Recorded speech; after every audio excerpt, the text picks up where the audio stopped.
Hey everybody! Happy Friday! We made it!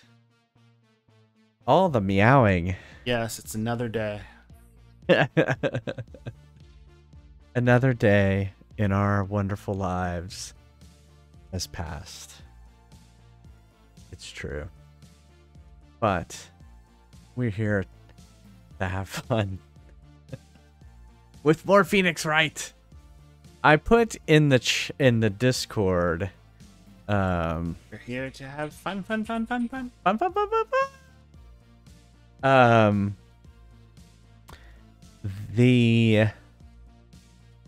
There's a Jedi Master Grogu just comes in to make me wear hats. I put in a lawyer reacts to Phoenix Wright Ace Attorney. So, oh, that was funny. We watched that. And, yeah, and all I could think of was, this is like everything I've said to myself the whole time he's been playing this damn game. Yeah. Well, I mean, you know, right off the bat, so now he was watching the anime, but it was fine because the first episode of the anime is essentially the first episode of this game.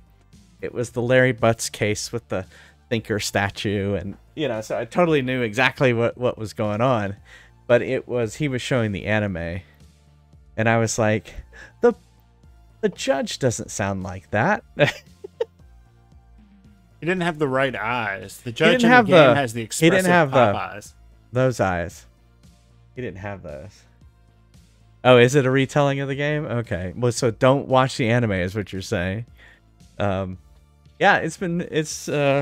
the game's been fun. I really have enjoyed it. I think it has all those twists and turns. So the anime is the dubbed version of the game?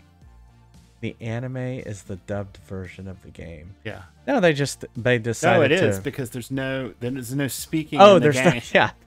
Yeah, if you don't like reading, if you want to see the game dubbed, yeah, watch the anime. Right. When you were saying dubbed, I was just thinking it was the just that it was in Japanese and someone dubbed over it. So, which is true too. Yeah. Yeah. Yeah, if you don't, I was thinking. What are you talking about? You go to. I was thinking dubbed versus subtitle. Yeah. No, what you do is you go to youtube.com/jfriestv and you go to the playlist on Phoenix Wright, and I will read it to you.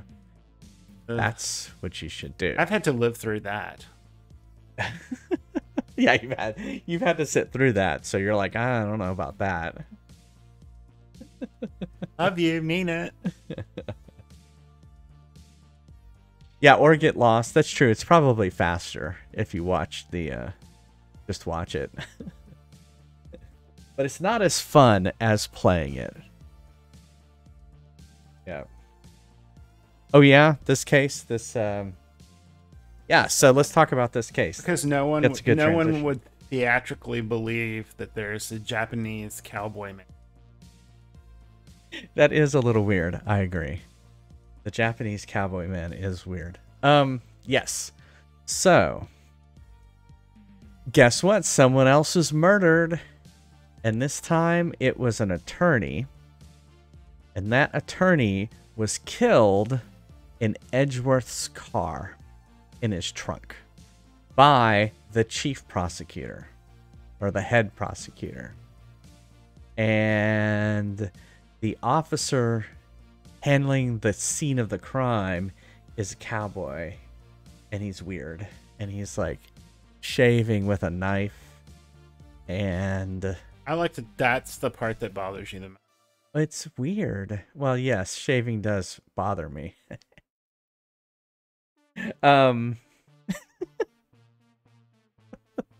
You don't like him, Pass? Okay, well, don't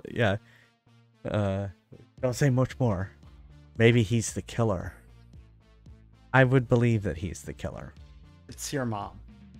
But why would because basically the chief attorney who's the suspect has basically pleaded guilty in the case. So she's like, yep, I did it. And it's like, what? Maybe the sister did it in a trance and she's doing it to protect her. Yeah, I don't know. Yeah, in a trance. Yeah, so the sister is with me too. And she's weird. Everyone's just weird in this game. Hey, Edgy Rose. Just that he annoys you. Okay. You didn't. You just totally missed that I gave you like a soap opera plot. Oh, what was it? Oh, it's just well, because that could happen in this game. Just because it's like an evil twin, it could happen. That's how wild and wacky this game is. That a soap opera plot would be completely believable in this game. So, because it is kind of a soap opera. As always, we can take a break from Phoenix Wright Ace Attorney and play a game like Mappy off the arcade machine, but it does not have to be Mappy. It can be any of the games on this arcade list. All you have to do is redeem the channel redemption, say the game you want me to play, and I'll play it. And if I beat the high score, I'll put your name on the high score list. So, without further ado, let's play Phoenix Wright. This game's so long, I have a feeling we're not going to... We may take all weekend still to finish this case, but we'll see. Your noggin hurts? What happened to your noggin?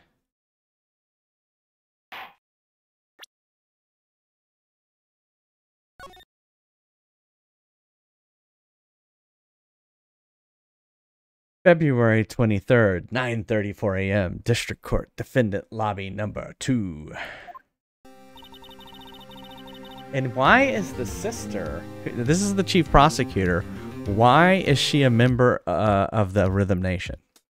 That's what I want to know. What? Don't you remember that joke from you?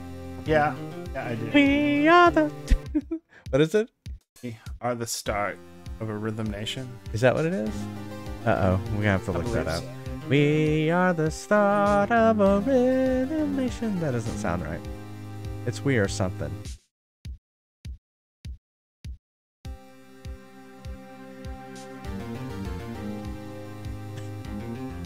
Anyway, how did the investigation go yesterday, Mr. Wright?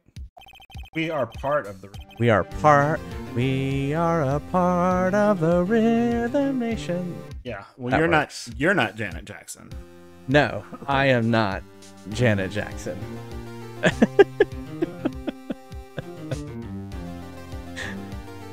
All right.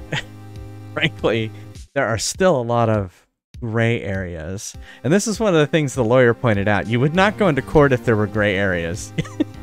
You usually have your case planned out before you go in. I never knew that. The significance of 1814 in Rhythm Nation album. Oh, what was it? 1814 is the Star Spangled Banner was written. Star Spangled Banner what? Was written. Oh, was written.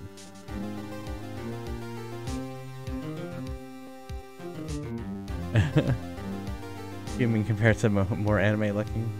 You just have a headache? Well, go get some Advil or something, Edgy Rose. That's true, Pass.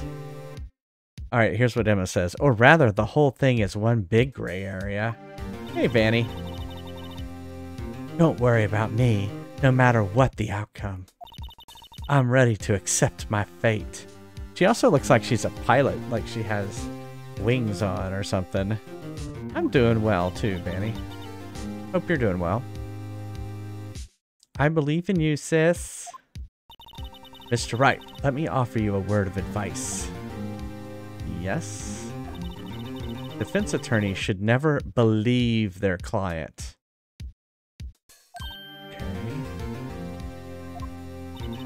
The defendant is called to trial because they are suspected of wrongdoing. Never forget that. Miss Sky, you remind me a lot of Mia. But there's one decisive difference between you and her. And that is, you're not a defense attorney. Oh! Burn! I believe it's almost time for the trial. Good luck, Mr. Wright. Yeah, well, I mean, evidently, the one thing this game has taught me is that to be a prosecutor, you have to be rude. Yeah, you have to be rude and lie and manipulate evidence and... So, yeah. My first trial without a Fae helping me. No one's going to bail me out this time. Oh, what? I'll be alone in there. So I have to discover the truth. All by myself. Yeah. Let's do it, Mr. Wright. I'll be with you the whole way. It's quite a Pollyanna voice you've created for her. Yep. Yeah, no ghost powers this time. Just like he's a mere mortal attorney. February 23rd, 10 a.m. District Court Room number 9.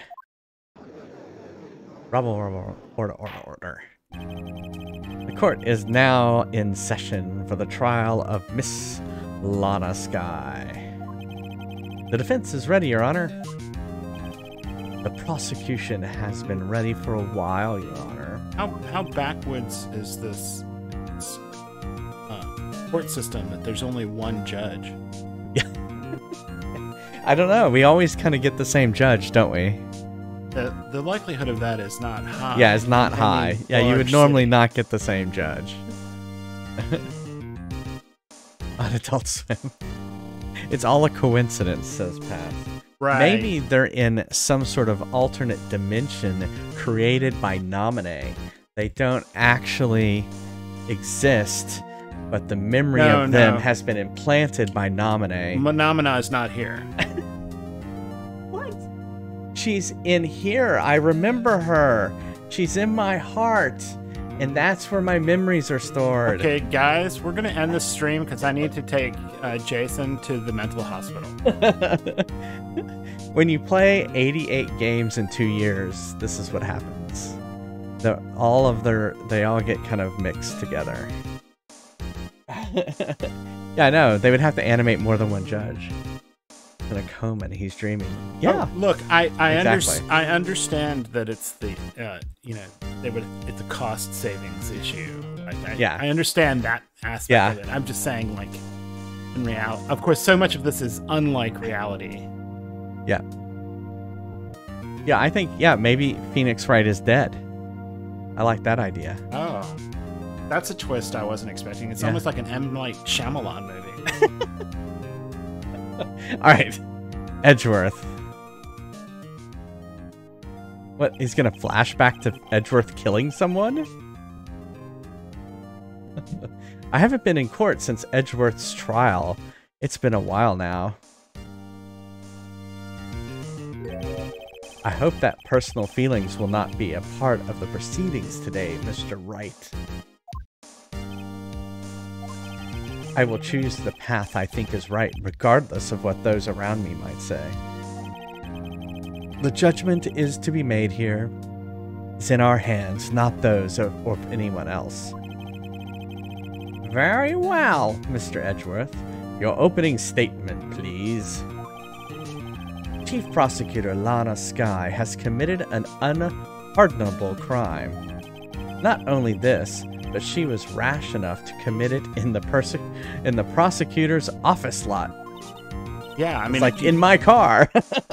he's kind of cute if you read a lot of Anne Rice novels. Yeah.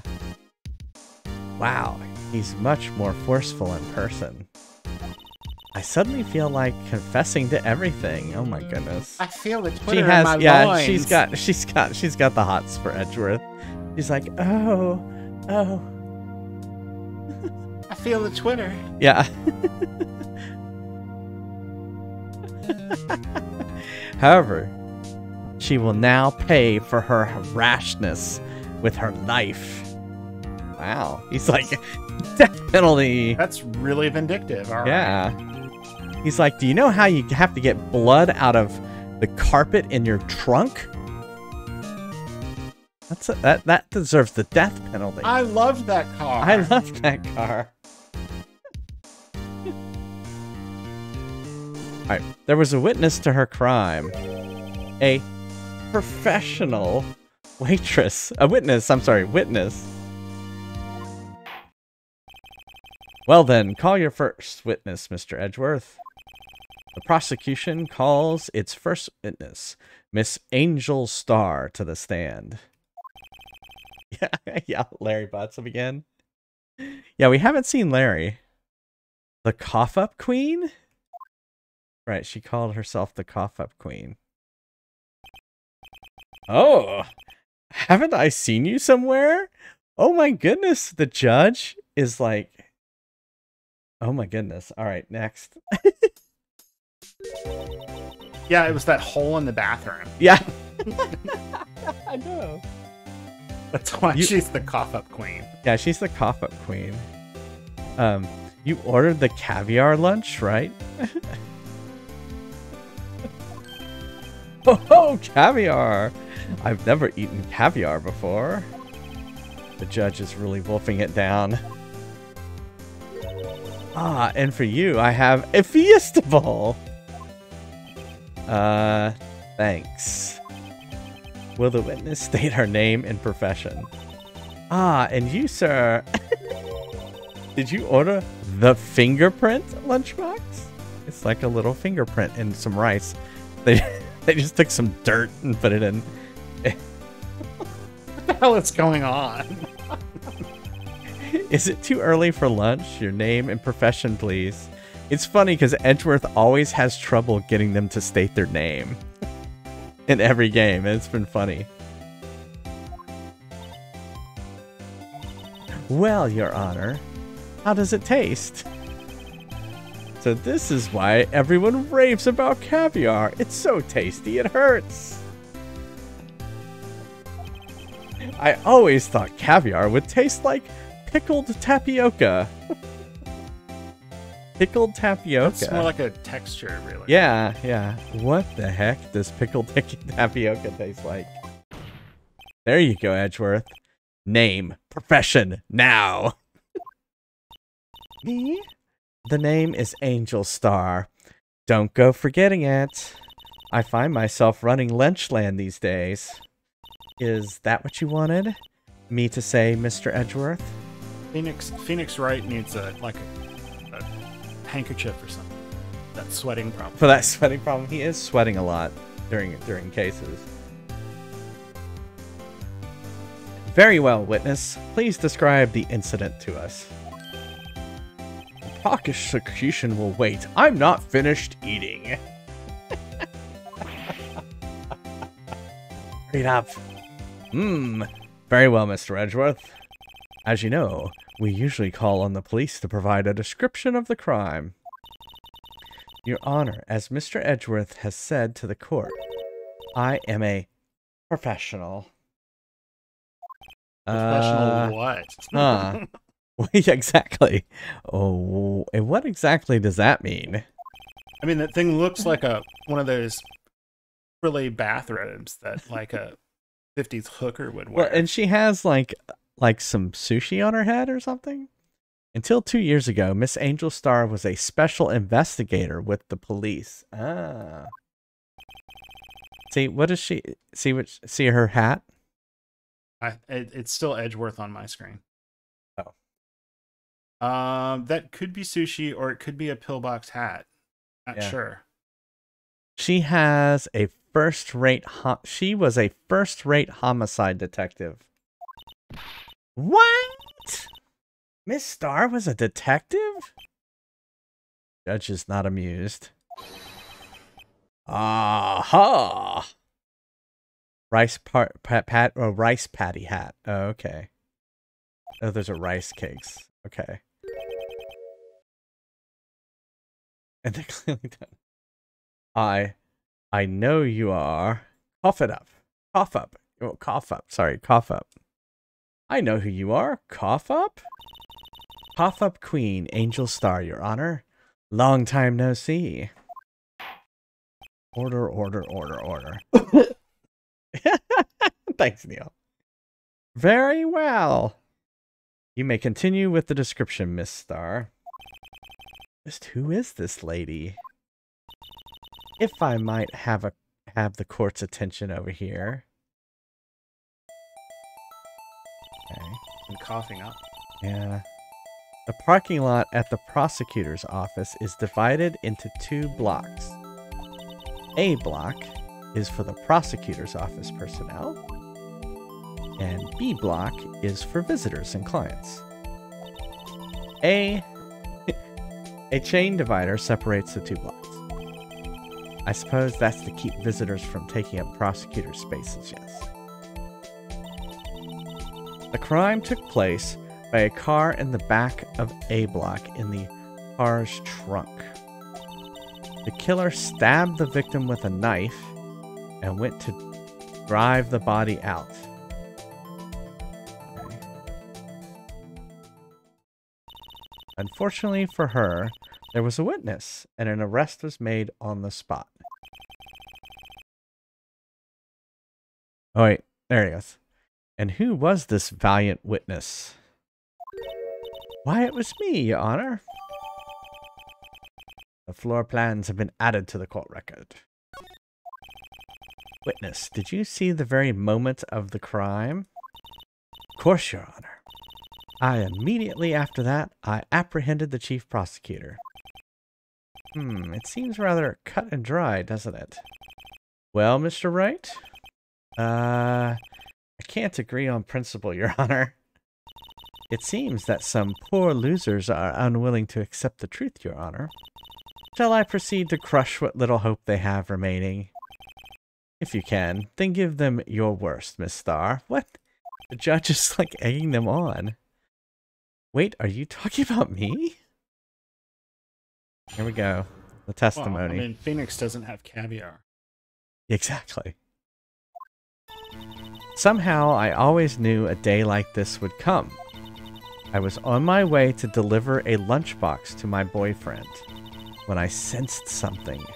Perhaps it was my finely honed detective instincts working. Ah! Then, through a wire fence... Interesting. So she was in the B-side. Through a wire fence, I saw the chief prosecutor standing next to a garish car. Edgeworth's car. The chief prosecutor was holding a knife in her right hand. Then she thrust the pointy tip of the knife into Detective Goodman's chest.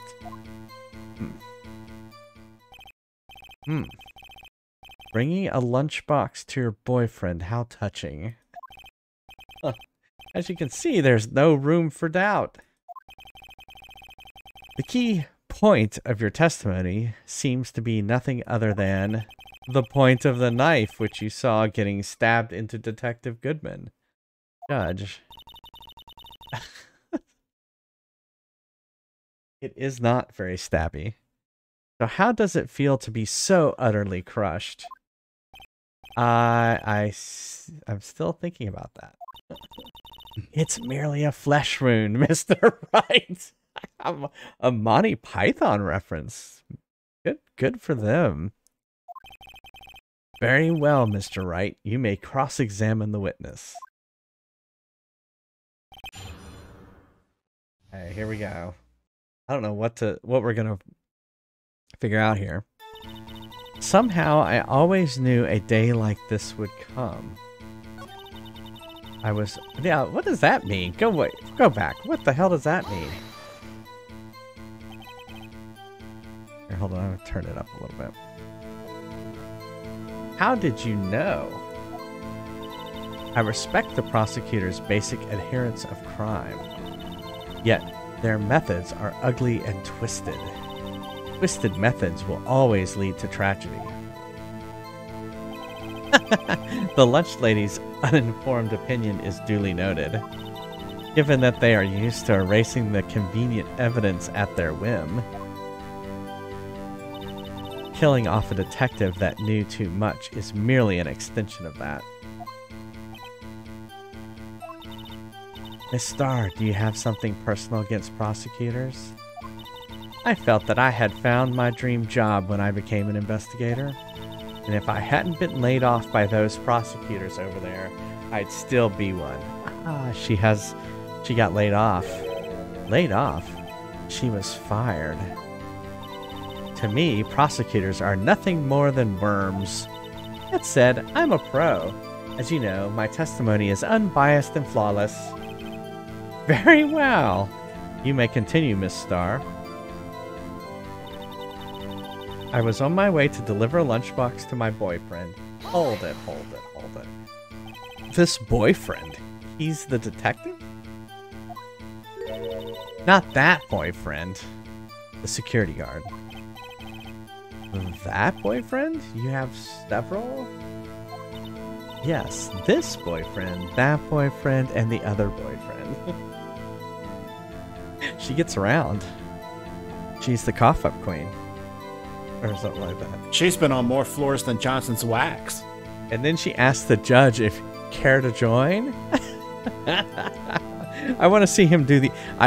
if his next scene is not his eyes big, I will be disappointed. The yet another boyfriend position is still open for applicants. Now he gave angry face. I'll stick with the lunch, thanks. Note to self, the judge has to think before replying. Security guard room is in the lot in A block. It's up on the second level, so you can see everything from there. That would be the room with the security sign. Incidentally, did you bring your lunch boxes by car? Since I'm a visitor now, I parked in B block. So she was in B block when she witnessed the crime. When I sensed something, perhaps it was my finely honed detective instincts working. Then, through a wire fence, I saw the chief prosecutor standing next to a garage car. Hold it! Is Edgeworth's car really that bad? By garish car, you mean? Mr. Edgeworth's car, yes. Mr. Edgeworth? Incidentally, the knife with which the victim was stabbed was also Mr. Edgeworth's, wasn't it? Indeed it was. Grumble, grumble, grumble. Order, order, order, order. What an odd case this is. This case is odd? And the person you saw, you are sure it was the defendant? I saw her from no further away than 30 feet away. I am certain it was her. If she's telling the truth, we're doomed. Let's just do what we can. Even if we don't have any proof, we can always complain. Witness, in your testimony, you clearly stated the following. Prosecutors are nothing more than worms. Ergo, you are a biased witness. You might want to keep those silly opinions to yourself in the future, rookie. Unless you're willing to risk the consequences of doubting me. Oh, wow. I'll fry you like a fritter. Crispy on the outside, chewy on the inside. He's a top. Ew. That was inspiring. I believe I've heard that tagline elsewhere. You could cry plagiarism. I may be regulated to lowly post of lunch lady. My instincts are honed. A photograph? You took this? The moment I witnessed the crime, my reflexes took over and snap, I took a picture. In fact, one of the lunch boxes is rigged with a camera. I suppose that's more exciting than just hanging it around your neck. Hey, Alpha Daddy Pup, how's it going? This is my first time seeing this photograph. You think I'd show it to you, a prosecutor? Think again. My boyfriend works in the photography division of criminal affairs. Well, this is most certainly the defendant. Interesting, she just has the jacket draped around her. How are you gonna stab someone and still have the jacket around you? You would think it would come off in the scuffle. Uh-oh. That is unmistakably Lana Skye. I enjoy that you've tried to inject any kind of logic into what's going on. Well, I have to, because I've got to somehow figure out a hole in this case. So, I'm always thinking. Always. Right. So what was the defendant doing at the time? The chief prosecutor was holding a knife in her right hand. Hey, Shani. Then, through a wire fence, I saw the chief prosecutor standing next to a garage car. The chief prosecutor was holding a knife in her right hand. Then she thrust the pointy tip of the knife into Detective Goodman's chest. It's only a fresh room, Mr. Wright. We can make it. You said that before. Anything else? Scientifically speaking, this star's testimony is flawless. Sounds pretty vague to me. Hey, happy Friday. What do we do? Is this it? Is my sister guilty? Let's just keep our heads cool and press the witness a bit, shall we? For some reason, having her panicking next to me makes me calmer. Don't smile like that. I get this funny feeling. I couldn't hear you, Neil. I said I get this funny feeling. Oh.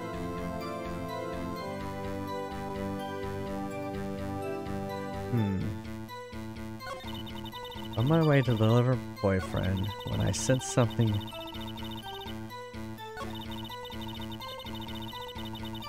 Garage car. Chief prosecutor was holding a knife with her right hand. Tell me more about this knife that the suspect was carrying. Well, I'd say the blade was about 10 centimeters long. Is that right, Mr. Edgeworth? It is your knife, after all. Yes, that's about right. Prosecutors are by nature well versed in the location of a man's vital organs. Right. I'm sure it was easier than boiling an egg for my egg salad surprise set. You can't testify as to her ability to kill an egg. I mean, a person. Perhaps a chicken salad set would have been a better metaphor. The defendant was holding a knife. What then?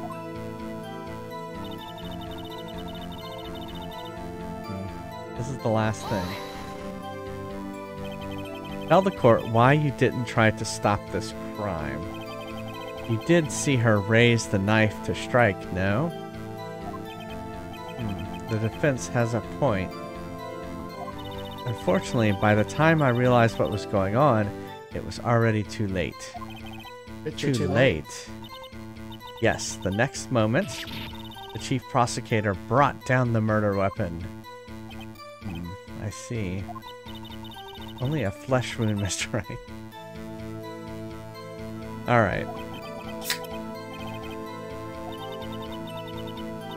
Alright, so I guess we gotta find something that, that contradicts.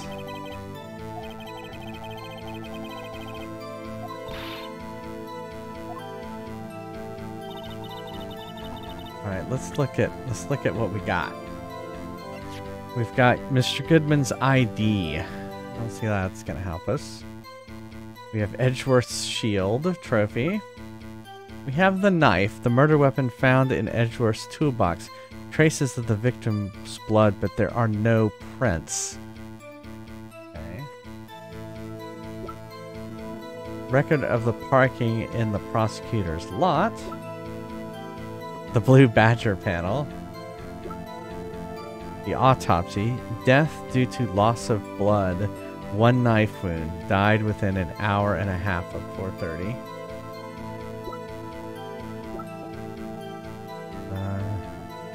Okay.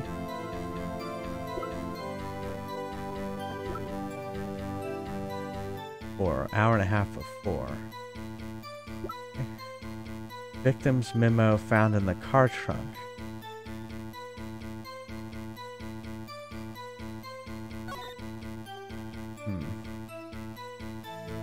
7S122. The phone. Last call made to her sister Emma at 5:18. Parking lot with Edgeworth's car. And the photo. Well, I guess let's go with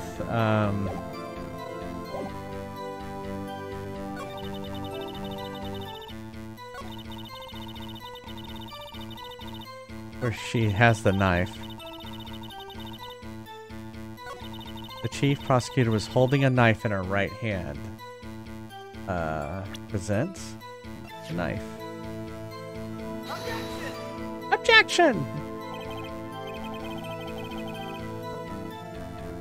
Your Honor, what do you think about the witness's statement? I'm not sure I follow. It clearly contradicts the, I thought. You don't sound very convinced, Mr. Wright. Objection overruled. Dang it.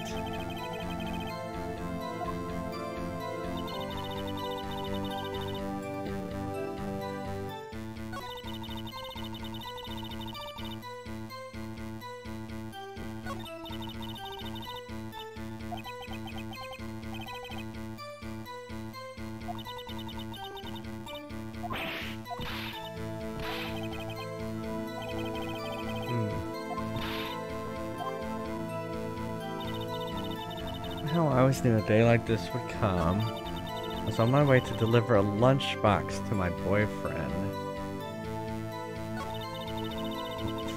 when I sensed something. Perhaps it was a finely honed detective instinct working.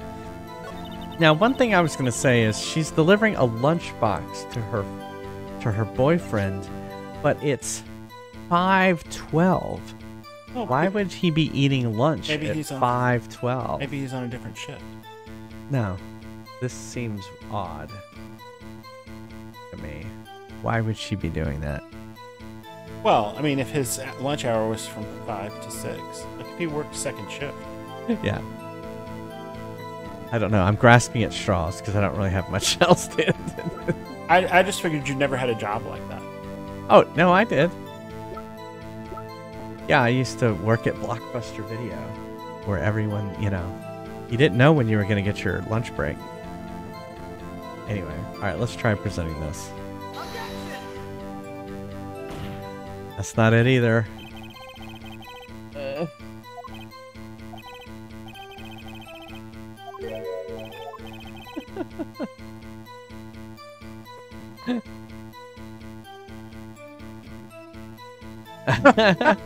Wow. Wow. Isn't that from something? It sounds familiar. But that's hilarious. Ah, it's from Clerks.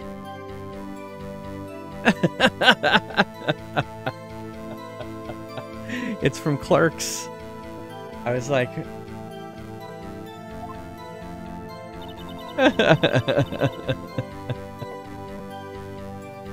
Yes. I was like, that sounds familiar.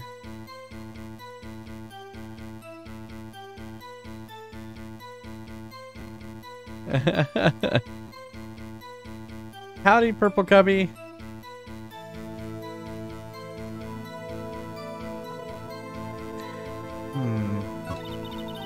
When I sensed something, perhaps it was my finely honed detective instincts. Wire fence. I saw the finished car. The chief prosecutor was holding a knife. Then she thrust the pointy tip into his chest. Thanks, Neil.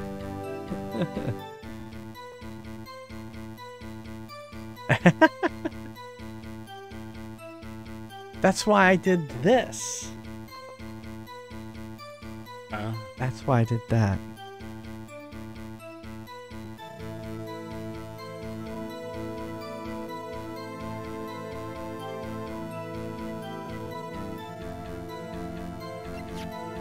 Hmm.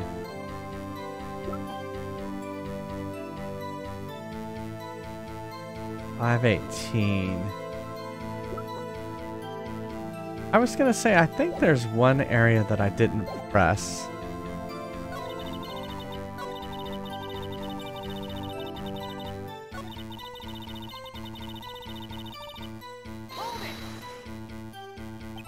You sensed something, so you're saying you had a premonition of the murder? It felt like, how would you say? Oh, yes. It was like the feeling you get when you view a pumpkin chock full of seeds. I have no idea what that means. Speaking of a detective instincts, wasn't the victim Mr. Bruce Goodman also a detective? Yes, well, he was like a young cheese. A young cheese? A pale white cheese, not yet tangy with experience on the streets. A greenhorn. I, of course, am hard yellow, sharp as a tack. Wow, Judge. I bet you stink too. Ah! Emma. In any case, there in the lot, I felt something stirring in the back of my mind.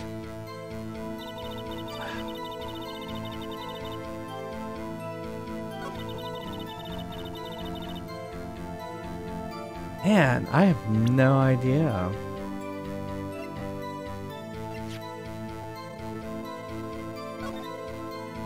The photo. I don't see her holding the weapon in her hands there. Objection! Yes! And you witnessed this.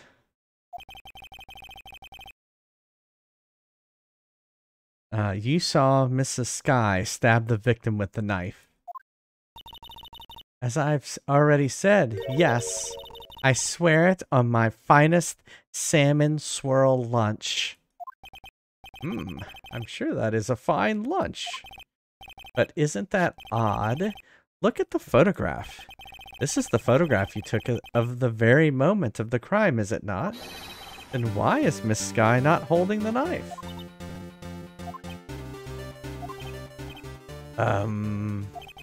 Mr. Edgeworth, your thoughts? Objection. Let's be a little more careful with our evidence, shall we? It is you that needs to be more careful, Mr. Wright. What do you mean, Mr. Edgeworth? This photo was not taken the moment before the stabbing. This was taken the moment after the stabbing. Objection! How can you tell that? Blood splatter. Huh? See the dark crimson stain on the chief prosecutor's coat? Oh, yeah, I guess so. It's a black and white photograph. Ah, yes. It's hard to tell, but this could be blood. Well, Mr. Wright, I see no problem here. No problem, except you.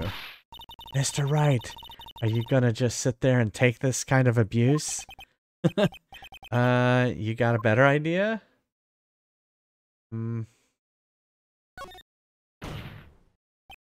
Wait, that contradicts what the witness said in her testimony. Namely, that she took the picture the moment she witnessed the crime. Well, it seems I was slightly unclear. My apologies. That's it. You run out of lunch, you order seconds.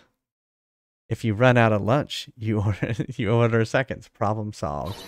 If you don't like it, try ordering the jumbo-sized lunch from the get-go. Good advice. I'm not sure I understand it, but good advice. I didn't have time to stop her. Prosecutor Skye was calculating. Interesting. She's wearing one arm and not the other. Prosecutor Skye was cold, calculating like a robot. She killed without pain or remorse. It was a premeditated murder. It's not. Premeditated? How do you know? Look at the chief prosecutor's hands in that photograph. Well,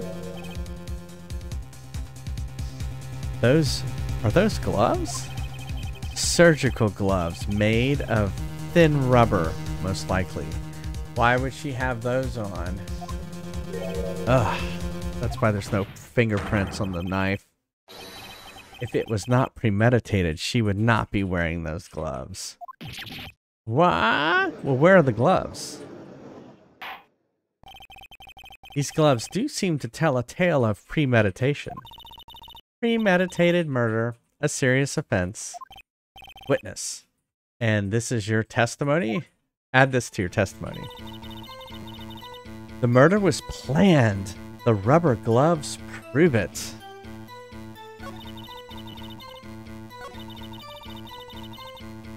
I know, exactly. Oh, wait. I wanted to press on that. Because I have a feeling...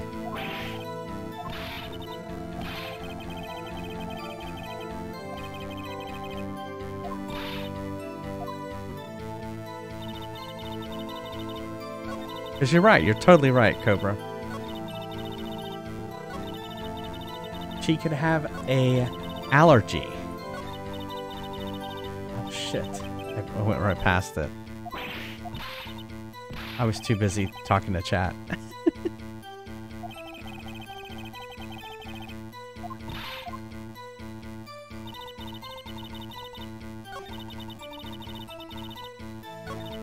When I sense something...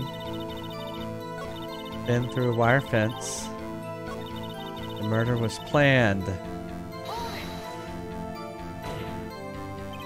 What if she just was... Maybe if she was just in the habit of wearing gloves. Like driving gloves. The gloves were admitted as evidence when the defendant was arrested.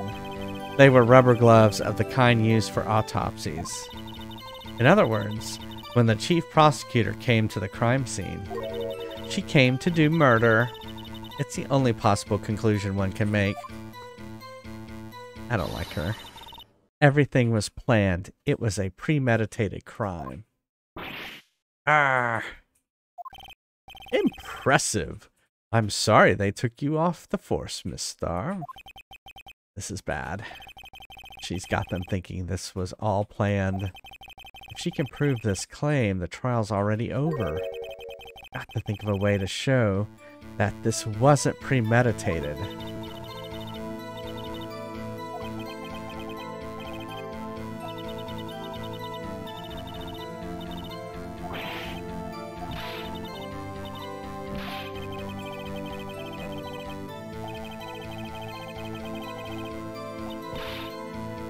Well, so it... How can it be premeditated when it happened in Edgeworth's car? Ooh. Sorry. That doesn't make sense to me. That's all that doesn't make sense?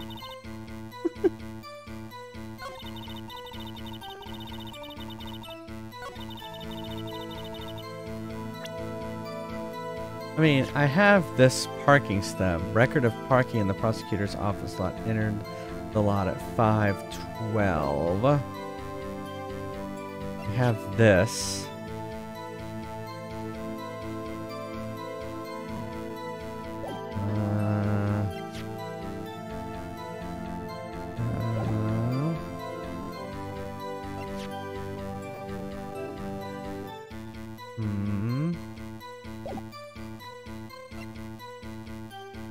Cell phone.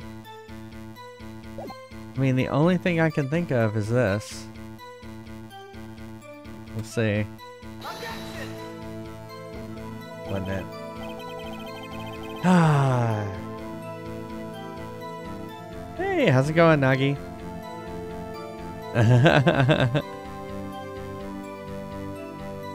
Top 10 failed heroes, huh? Your Honor, what do you think about the witness's statement? Yeah, it wasn't the right one.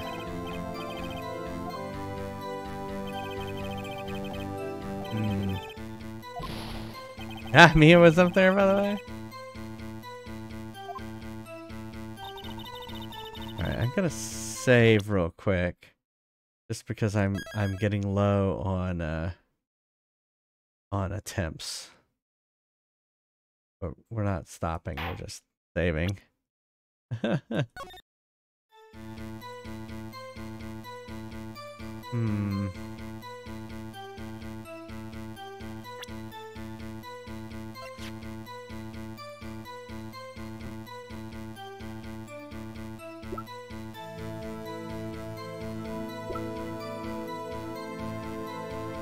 Yeah, I mean, just that this is Edgeworth's... the murder weapon isn't premeditated because it was in Edgeworth's car.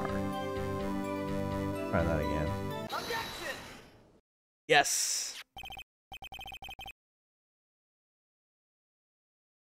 Yeah.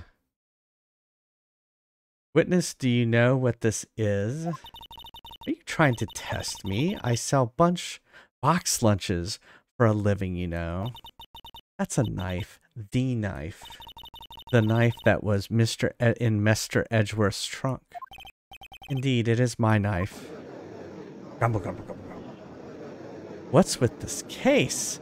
A bloody murder weapon, a red car, all belonging to the prosecutor? The defendant is the chief prosecutor for the district, right? Mommy, our prosecutors bad people. I guess that's what the crowd was saying. Mommy, our prosecutors bad people. Come on, son. Let's go watch a murder trial. The defense has a request.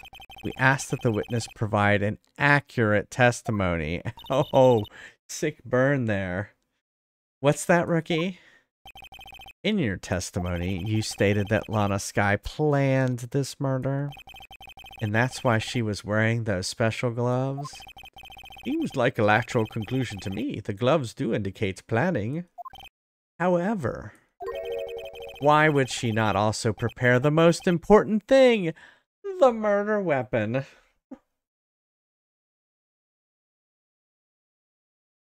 Oh, yeah.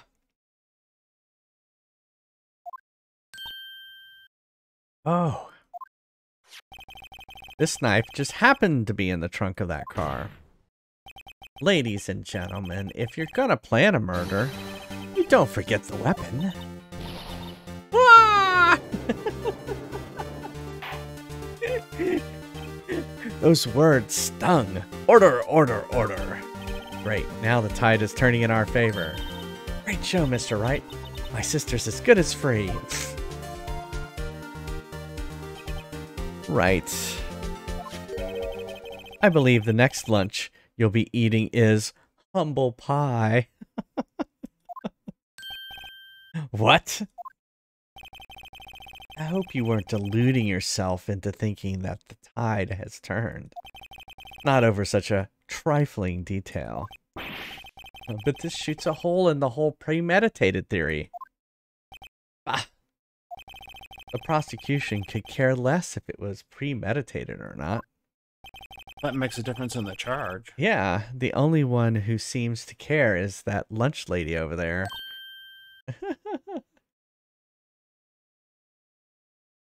Harlan Ellison short story. No! I have no mouth and I must scream. No, I haven't heard of that. I will write that down. Sounds like the way I feel all the time. Ah, yeah. But you do have a mouth. But if I scream, you think I'm yelling at I think of the painting The Scream. The defendant, Lana Skye, murdered a detective with a knife. That is the only thing the prosecution need prove, nothing else. Very good, Mr. Prosecutor. I suppose you think you're clever now. But you know as well as I do that she planned on killing him. It was planned! If she wasn't, why would she have been wearing... I believe I'd like to hear your testimony again. Witness, please tell us only what you saw, not what you thought. How dare you? My powers of deduction are not to be underestimated. Oh, really now? Go again. Lana Skye intended to murder Detective Goodman. Oh my goodness. Oh, I can't object yet. That's why she called the victim all the way to the prosecutor's office. I'm sure the chief prosecutor had a grudge against the victim. Nothing else could drive that human machine to plunge the knife in again and again. Ah! He was only stabbed once. The victim was summoned from the police department to the prosecutor's office. It does sound a lot of premeditation, doesn't it? If I order pizza, does that mean I'm planning to kill the delivery boy?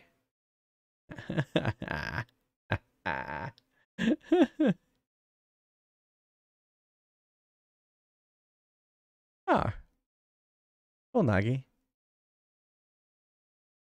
The witness is claiming. Yeah, I guess so.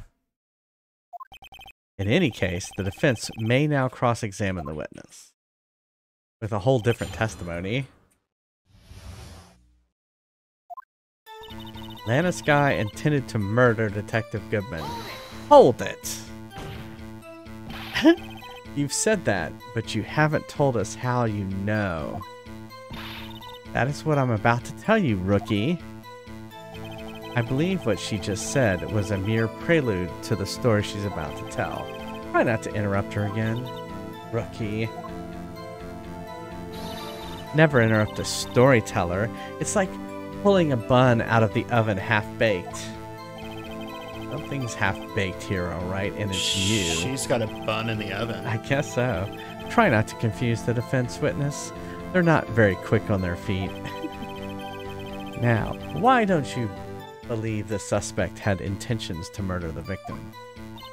Her actions speak for themselves. That's why she called the victim all the way to the prosecutor's office. Hold it. You have no proof that Miss Skye called him there. You have no proof that she didn't. Actually, I do. Mr. Edgeworth, thoughts? There is no record of a call made on the defendant's Miss Skye's phone. There, that's what I was going to say. She might have written him a letter. Hey, Israel. Come on. You could have tried public phone first, at least. In any case, the victim came to the prosecutor's office where he was murdered. I'm sure he had a reason to be there. Witness? Why do you think it was the suspect who summoned the victim that day? I'm sure the chief prosecutor had a grudge against the victim. Oh yeah. Here, hold on just a second.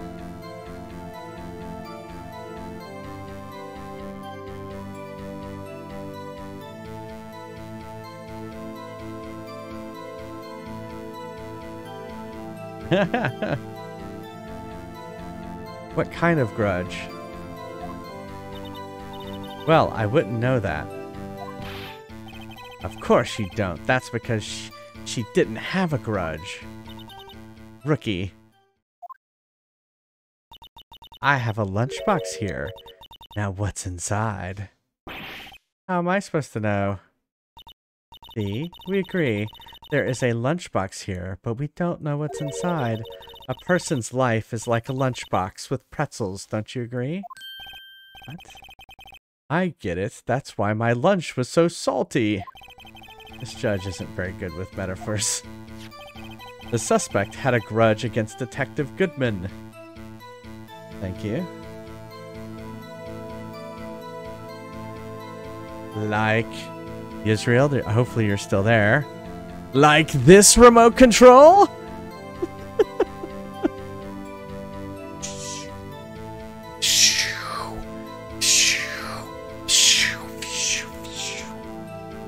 This is standard issue for Trekkies.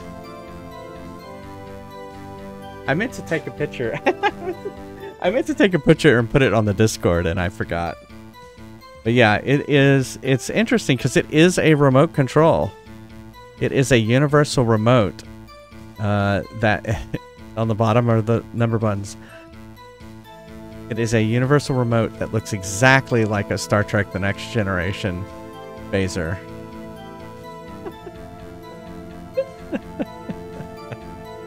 Yeah, it's the Dustbuster. Yeah, they used to call this the Dustbuster phaser.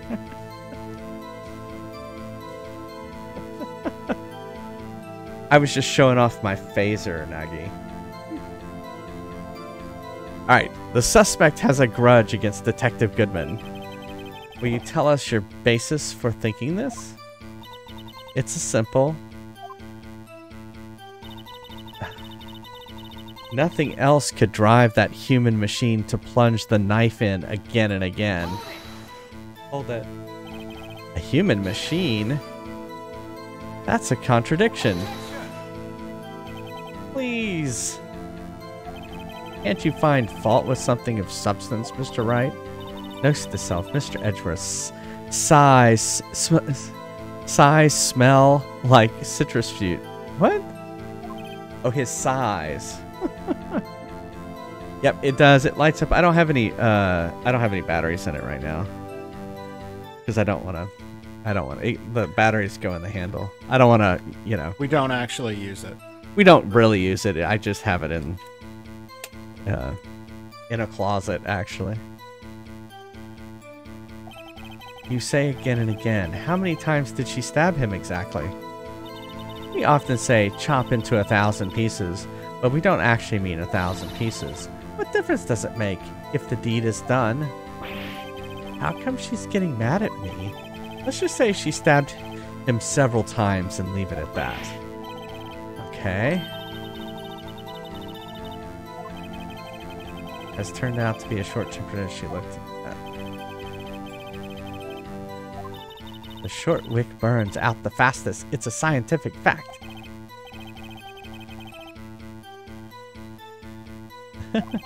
I mean, add more wax and even a really short wick will burn longer. Obviously, more scientific testing is required. Alright. So, we're going to object.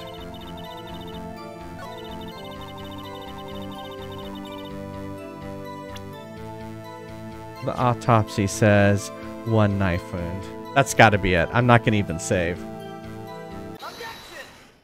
Yeah. You say she stabbed him again and again. But you couldn't have witnessed that. Are you testing me? Then I'll test you. With my moss surprise. I'm afraid the moss is growing under our feet as we wait, Miss Starr.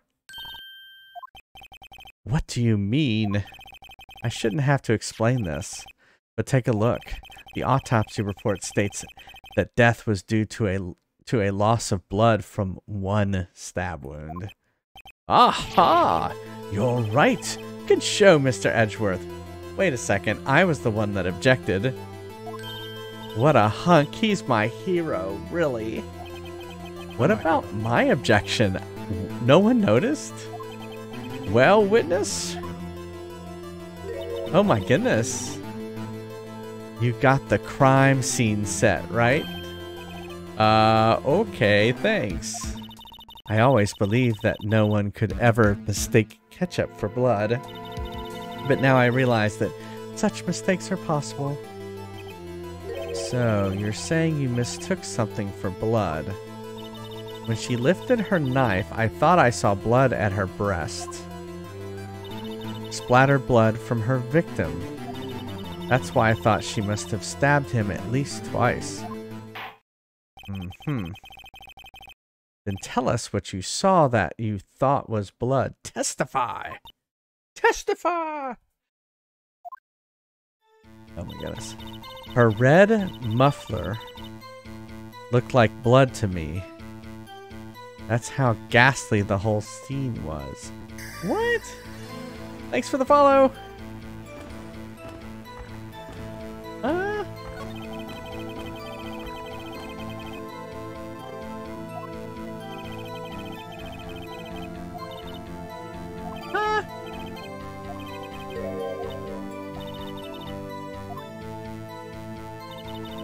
Alright, well we're gonna save real quick. Just because I'm worried about running out of attempts. Yeah, exactly. You're right. I was thinking, what if she had one of her lunches and got it on her coat? I mean...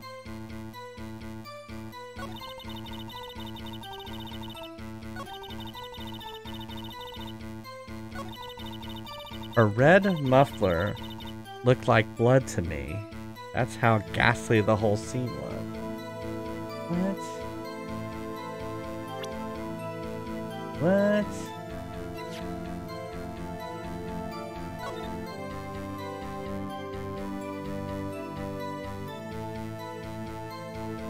I don't see her wearing that here.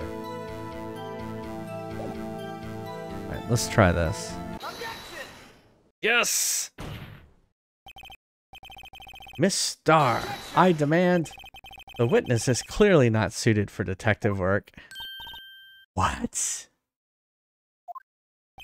The suspect was not wearing a scarf or muffler of any kind when she stabbed the victim. And you've proved it yourself with the photograph. Huh?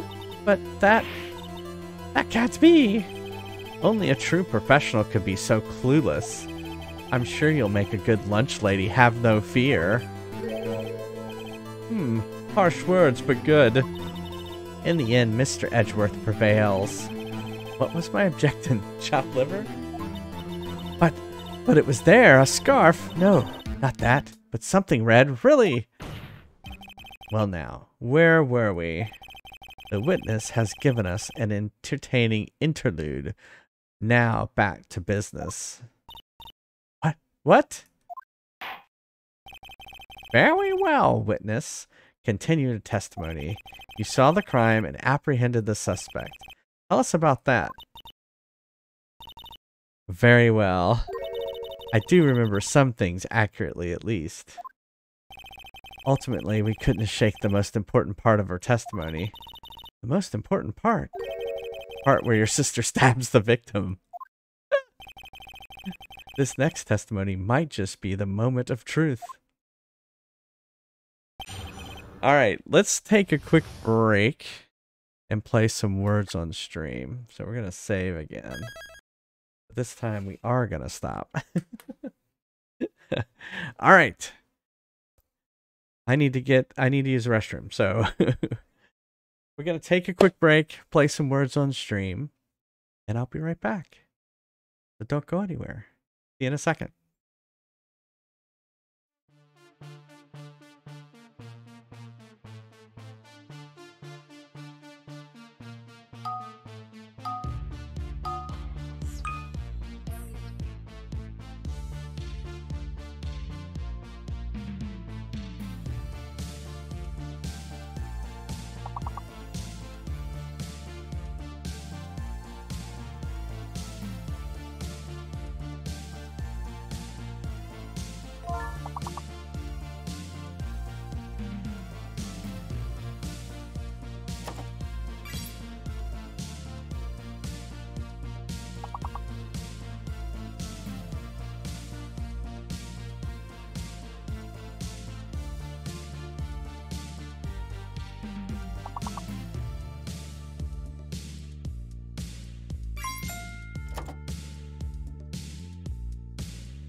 I'm back.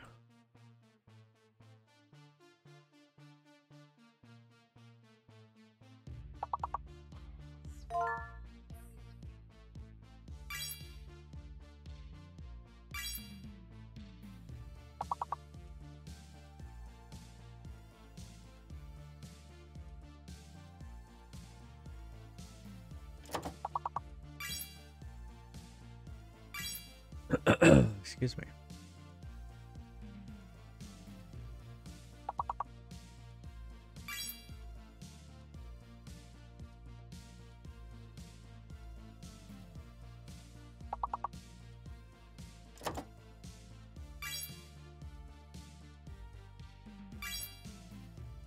I don't think it'll be there. No, it was there. Was it? Yeah, Shat was there. I don't know why Shat would be there.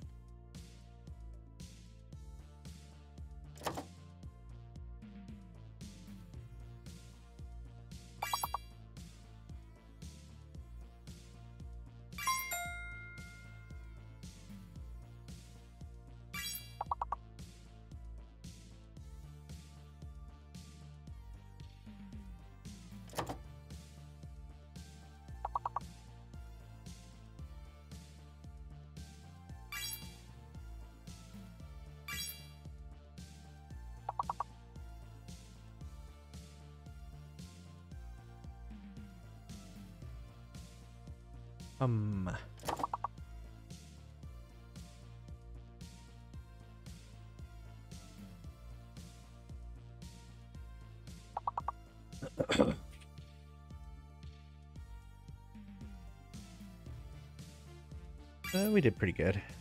Stank.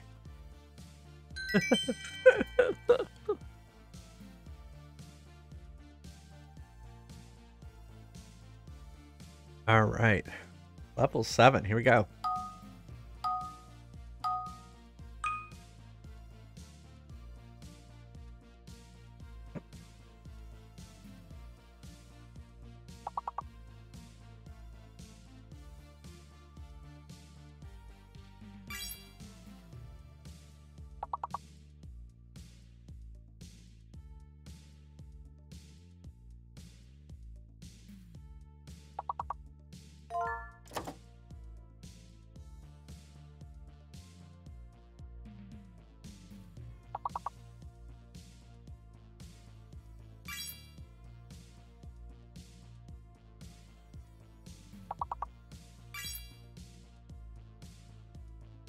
Oh, so we know the Z is fake, obviously.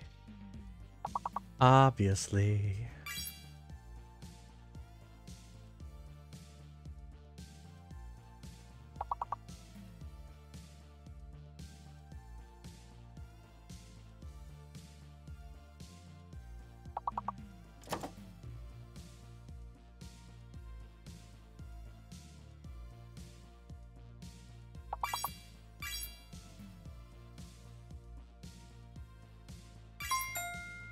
Whee!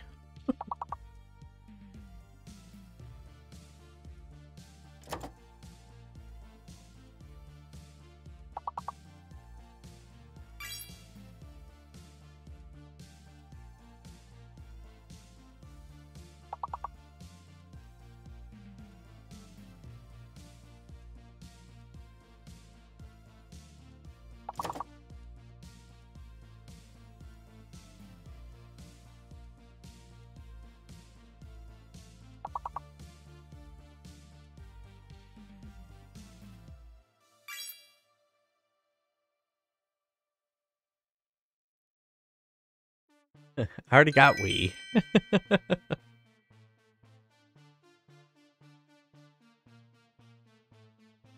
Alright, here we go. Level 9.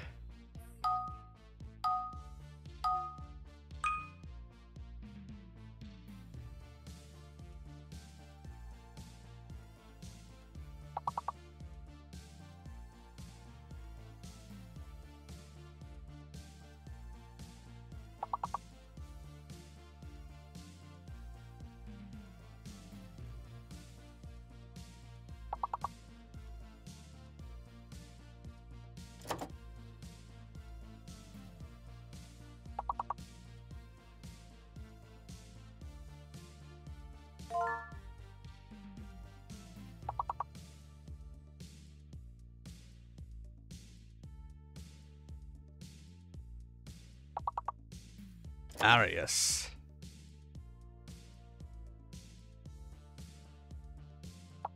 So the M is fake.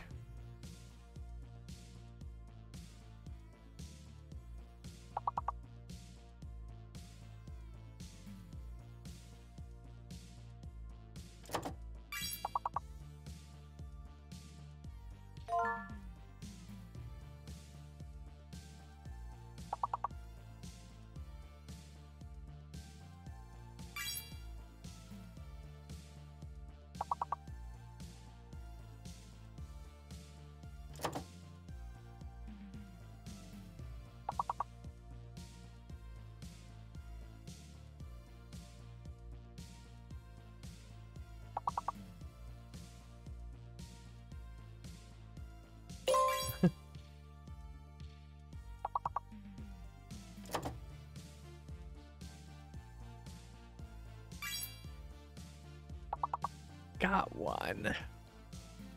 But one is not enough. We need one more. One more. That was a tough word. I will give it that. We didn't even make level 10. Oh no. Oh well. Thanks everyone for playing. At least we had a good break. I know we didn't do too well. Oh well. Well, thanks everyone. Let's get back to some Phoenix Wright. Ace Attorney. I got my trusty pin.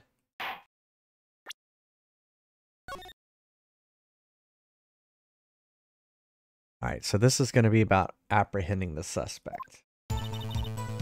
After the murder, the suspect attempted to run behind a partition off to her side. I quickly caught her, explained her rights to her, and arrested her on the spot. Ah, yes. When I arrested her, she mentioned the muffler. That's what had me confused in my earlier testimony. The chief prosecutor made to escape. Chief prosecutor made to escape, but against Angel Star, resistance is futile. Was she a Borg? You are quite determined about this scarf, aren't you? I strike like a snake and bite like a cobra. That's me, Angel Star. That's not a very good metaphor. First of all, a cobra is a kind of snake.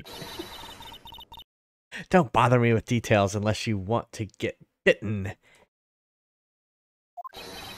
No thanks. Note to self. Attorney Wright gets bitten by snake. The chief prosecutor tried to resist, but her efforts were in vain. She knocked my hands aside, kicked over an oil drum. Oil drum? Hard to imagine. Oh, she's beautiful, but deadly. A predator, this one. A leopard woman. Rawr! Very well, Mr. Wright. Very well. Your cross-examination, if you will. Alright, now how did she even get from lot B to lot A? That makes no sense. After the murder, the suspect attempted to run behind a partition off to her side. So, where is this partition on the floor plans? Okay. I'm sure she means this wall next to the car. That's right. There was a wall there about 6 feet high. She was obviously trying to hide herself. Quite a natural thing for a criminal to do. And what did you do then? I quickly caught her, explained her rights to her, and arrested her on the spot. I don't think she has the authority to do that. You said quickly. Were you close to the suspect? As I just said, I was only 30 feet away from her the whole time. Maybe I should press her for more details. I'd like to see this on the floor plans, just to be safe.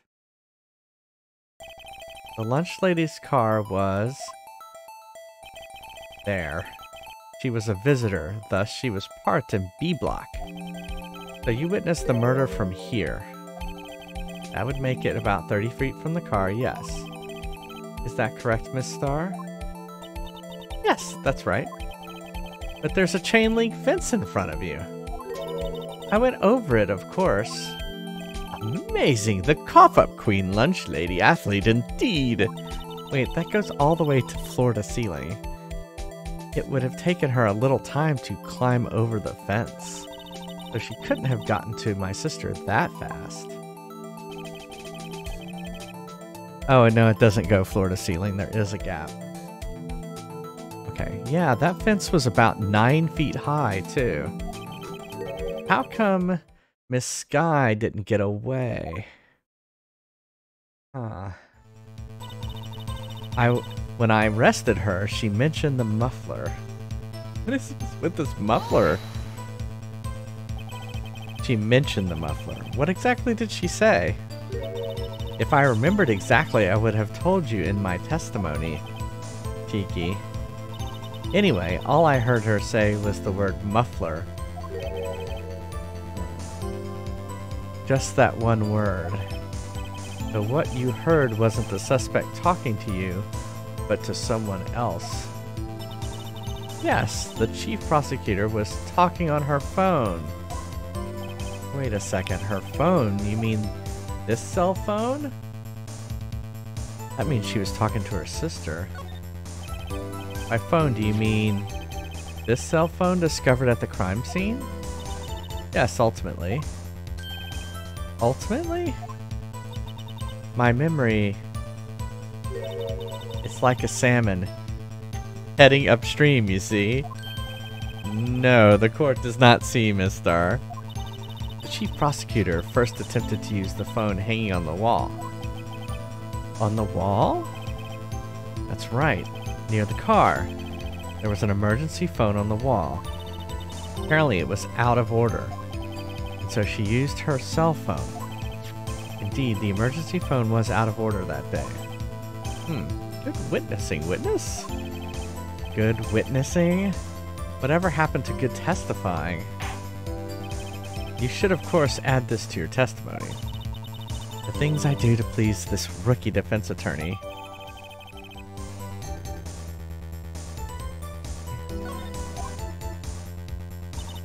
She gave up trying to use the phone on the wall and just used her cell phone. I just wanted to see what it says now. The word muffler was overheard during a call made to Emma at 5:18.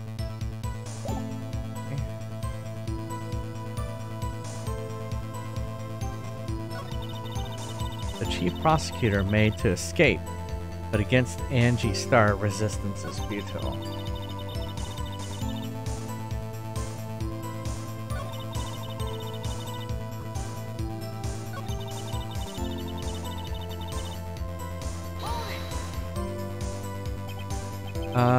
Do you think you could restate your testimony for the court?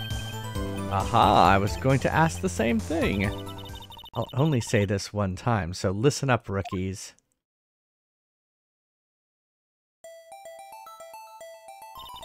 The chief prosecutor stabbed the victim and ran behind the partition.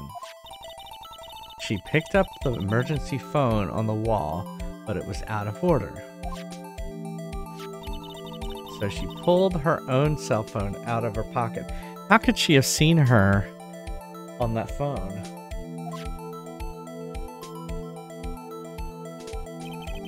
during that time, you climbed over the chain link fence.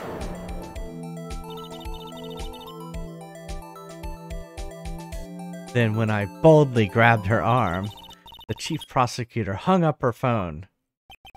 And you saw her doing this. What is it, Mr. Wright?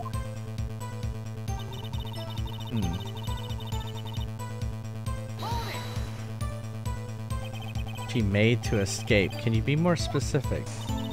She brushed aside my hand and ran. It was a terrible sight to see, like a dollop of lard on a pate of foie gras. Huh? He even kicked over an oil drum at me. An oil drum. There was an oil drum lying on its side at the scene of the crime. But isn't it strange? What's that? If she wanted to escape, why didn't she run the other way? The car entrance. That's right. Doesn't make any sense that she would run from behind the partition to the oil drums. Excellent. More mysteries. I wish we could solve a few before finding more, though. So, Miss Sky, tired trying to run. I'm sorry my sister is so suspicious, Mr. Wright. Not as sorry as I am. She didn't do it. You have to believe me.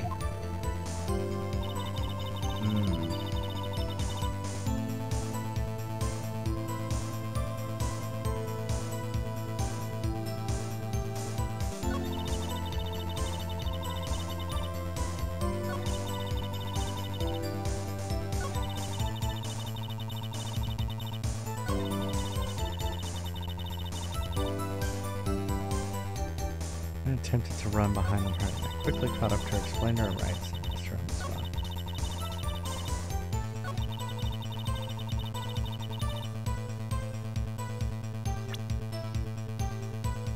Well, let's say real quick. I'm worried that I'm going to fail.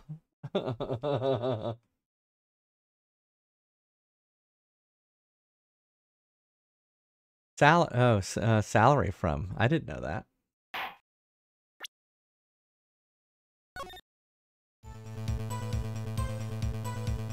Okay, so I was gonna say, what if I presented the map? Where's the map? What's the map? Objection!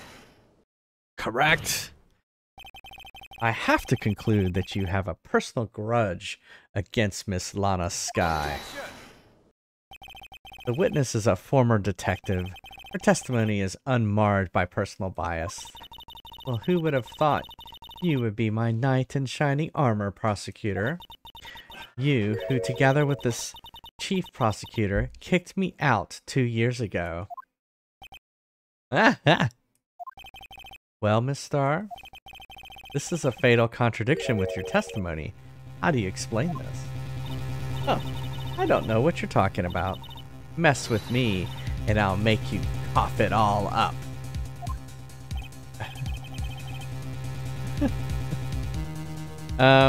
Let's look at the floor plans. You said you witnessed the crime from this point. However, if that's true, you couldn't possibly have seen Miss Sky making that phone call. I believe you see what I'm getting at. That emergency phone was on the back side of this partition.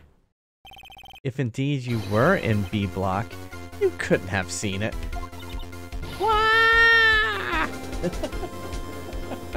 I like how when they get like when stuff like that happens, it's like they've been attacked.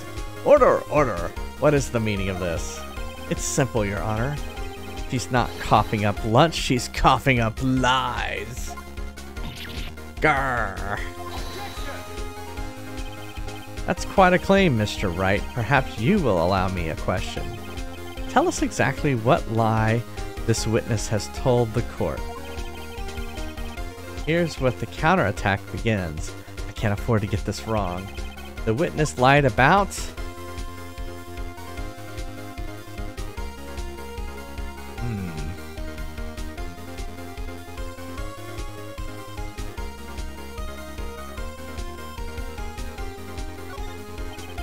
She lied about what she saw. In other words, she didn't see Miss Sky using the emergency phone.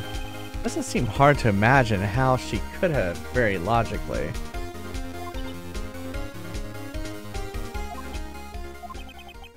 What's the matter, Star? Cat got your lunchbox?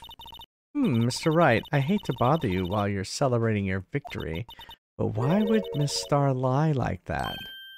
Huh? Why would she say that my sister tried to use the phone but failed? Doesn't make any sense. Why lie about something so insignificant?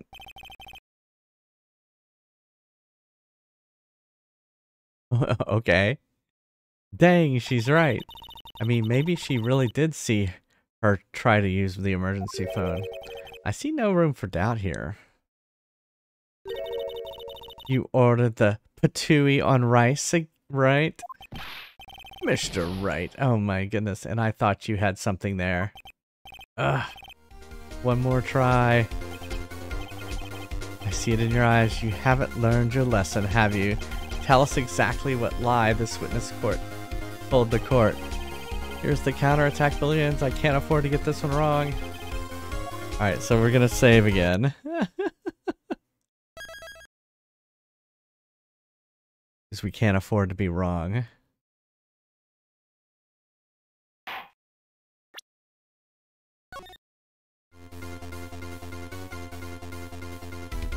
Alright, so it wasn't where she saw it. I mean, what she saw. Where she saw it. The order of events. Let's go with the order of events. She lied about the order of events. Miss Sky used the emergency phone before the murder. I see. I hadn't thought of that. That took the wind out of their sails. Mr. Wright, I hate to bother you while you're celebrating your victory. But why would anyone use the emergency phone before the murder? Huh? Just when you think you can't sink any lower. He amazes us. I applaud you, Mr. Wright. Oh my goodness. You ordered the orange peel lunchbox, right? Nah. Messenger Star, huh?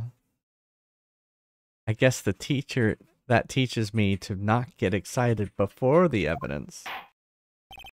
That's enough. This court sees no reason to further prolong this trial. The defense has failed to give the court significant reason to doubt the prosecution claims. The court finds the defendant, Miss Sky, guilty. Alright, let's reload.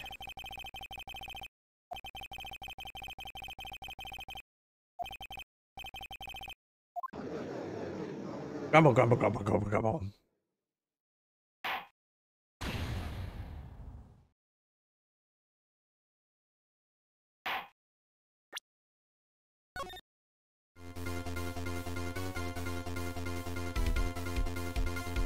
Where she saw it. She tried to use the emergency phone, but it was out of order.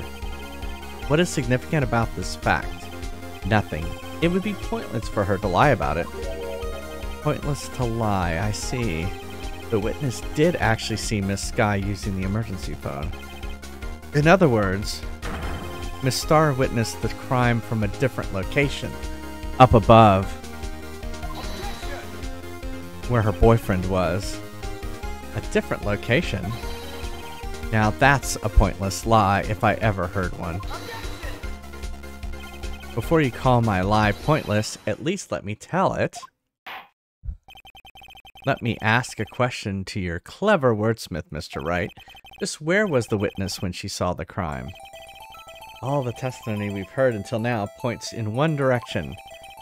The place where Miss Star witnessed the crime was the security room.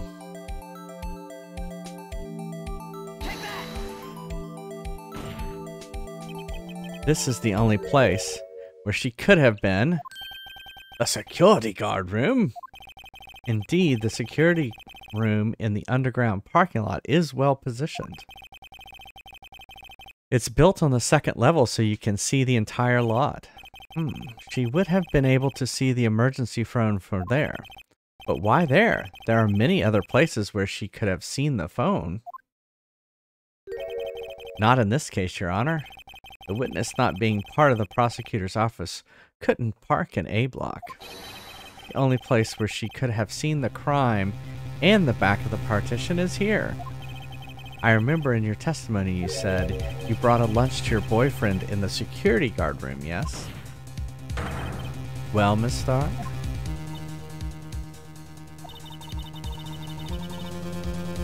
How many years have I been getting the better of men to think that the tables could be turned? Today a man has got the better of Angel Starr. Order, order, witnesses. What have you done? You used to be a detective. You should know better. I'm not turning back. Guilty will be punished, and I'll do what I must to make sure justice prevails. Guilty? Is she talking about Miss Sky? Mr. Wright, does this strike you as odd? Why did Miss Starr lie? Doesn't make any sense. Huh. She could have just said she was the crime. She saw the crime from the security guard station. It wouldn't change anything. Exactly. The photograph tells all. That's true. It was the defendant who stabbed the victim. Yeah, how could she have taken the photo? This photograph tells all. It was the defendant who stabbed the victim. That truth still stands. Objection! It still stands. I disagree, Mr. Edgeworth. What? If a witness is found to be lying, they're guilty of perjury. She knows this. She wouldn't risk that without a good reason. So, tell us what her reason was, Mr. Wright. Huh. Me? Who else? Mr. Wright, let me review what we know. Miss Starr witnessed the crime from the security guard station. But she lied and said she saw it from Block B. It must make a vital difference. But what? What would change? Angle of view from the crime, distance from the crime, difference in lighting. Well, I don't think it's lighting. One thing I am going to do is save real quick, since we are on our last exclamation mark.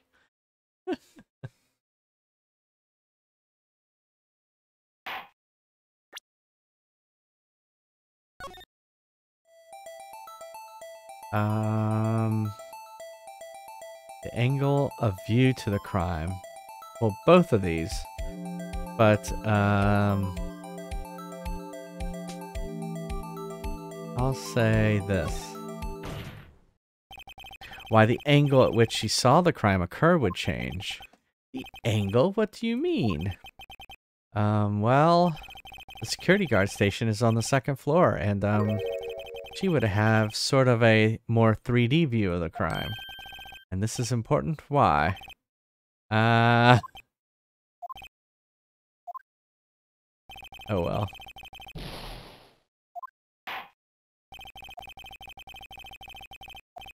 Well, it's a good thing I saved.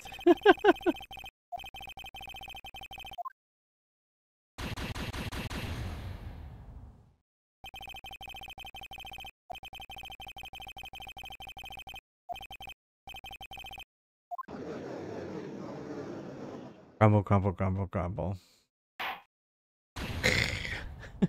Bubble, bubble, bubble, bubble, bubble. Yeah, not bubble butt.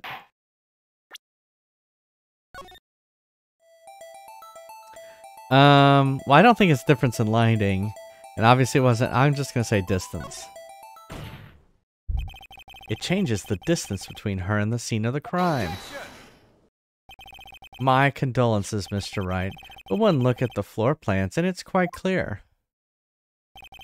The distance between the scene of the crime and the guard station is 30 feet. I don't see how that would change what she could see. What she saw is not in question here. What matters is the time it would take her to reach the scene of the crime. Miss Starr, you witnessed the crime from the security guard station. How long did it take you to go from there? The scene of the crime where you arrested Miss Sky. Well, witness? Hey, pass. You. Yes? You ordered the squid wheels, right? The quality of my lunches has gone from low to inedible. I was bringing a PB&J lunch with fresh boysenberry jam to my boyfriend.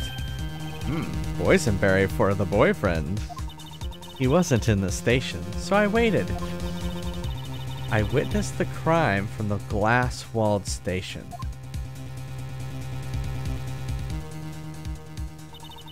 And before I knew what I was doing, I found myself running towards the scene. But the door was locked. I couldn't open it.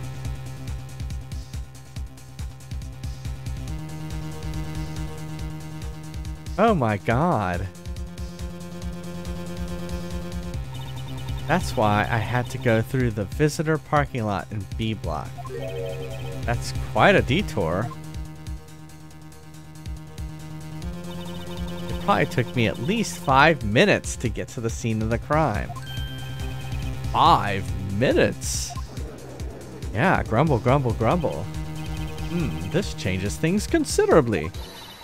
But it was that woman over there in the defendant's chair who stabbed him. Yeah. I know it. I have a photographic evidence. I swear it. I swear it on my finest plastic spork. You have a point, and the spork is a wonderful invention. Would you like another caviar lunch? Absolutely.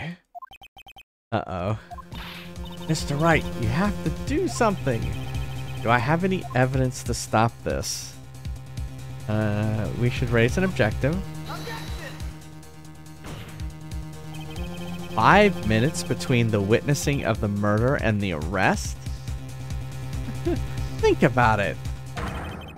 You could make pasta in that amount of time if you like it al dente. I've got lunchboxes that tie pasta into knots, rookie.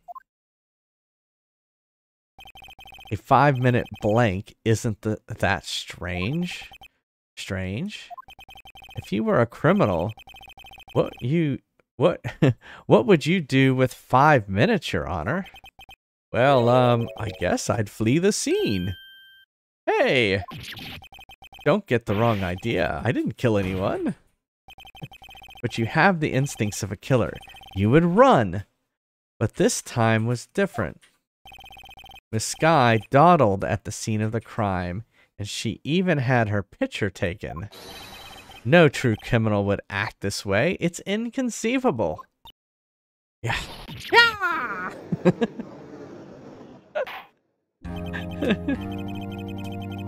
Well then, it seems we've come to the end of this testimony. She has a grudge against the defendant, and there is a blank in her testimony. Mr. Edgeworth is the next witness. Ready to go? Unfortunately, I appear to have overestimated this witness on account of her professional history.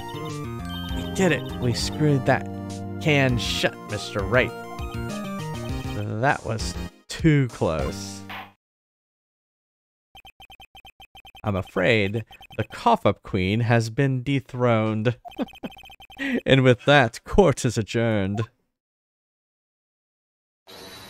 Hold it!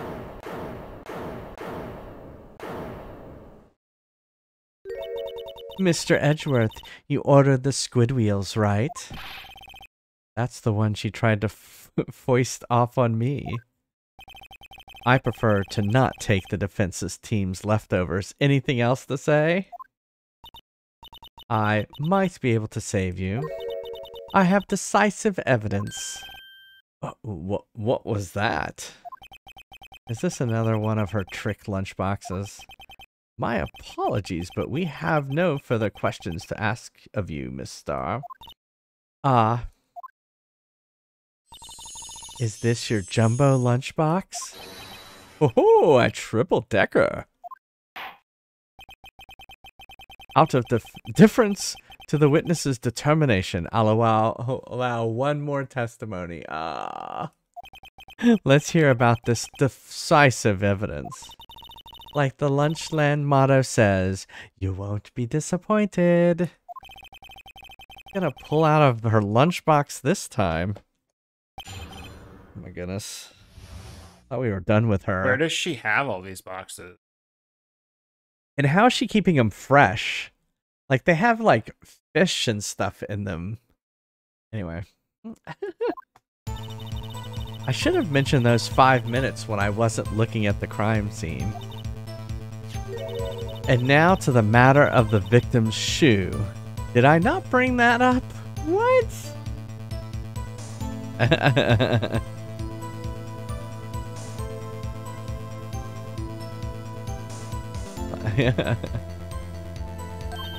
Two types of blood were found on this shoe. One was, of course, the victim's, and the other was the defendant, Miss Lana Sky's blood. Well, why would her own blood be on the shoe? This shoe proves it.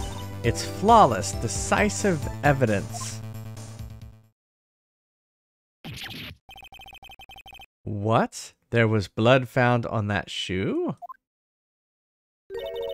Try Lunchland for all your lunch and decisive evidence needs.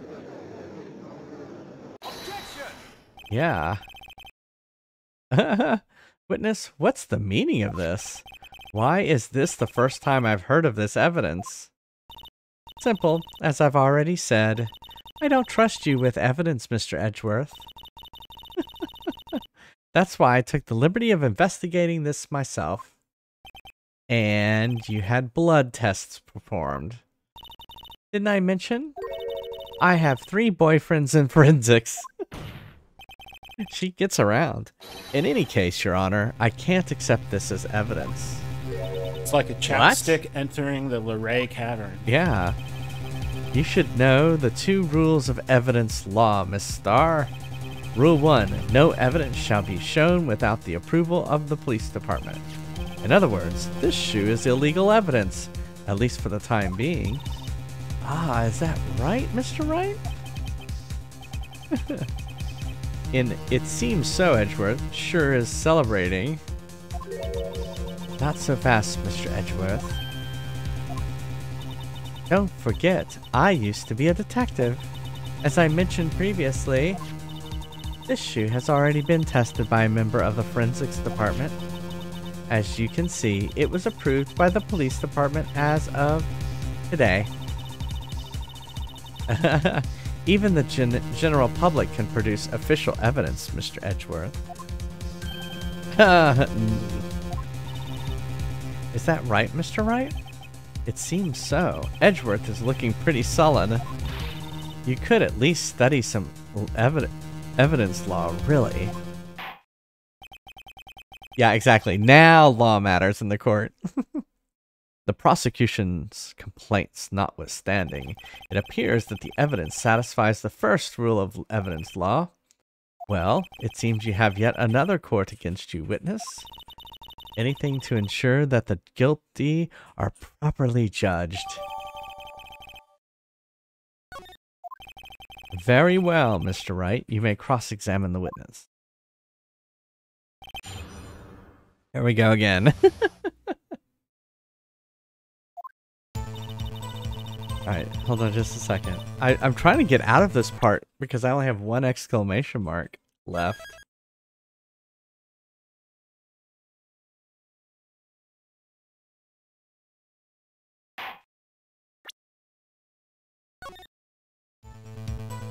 I should have mentioned those 5 minutes when I wasn't looking at the crime scene.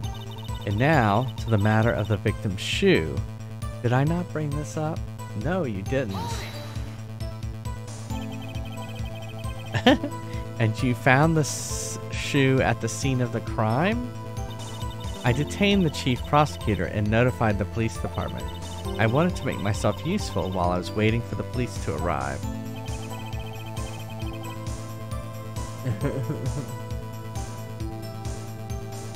5 minutes is a long time, right? So like an ill-trained pooch, you snuck off with a shoe. I was afraid someone would erase the chief prosecutor's crime. This shoe is my secret weapon if that should happen. See this fashionable basket I have here? It carries more than lunchboxes, gentlemen.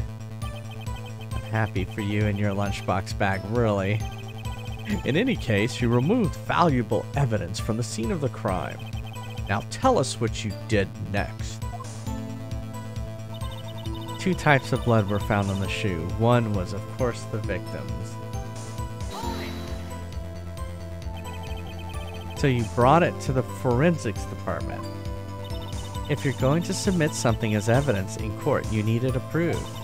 To do that, evidence must be analyzed by a forensics expert.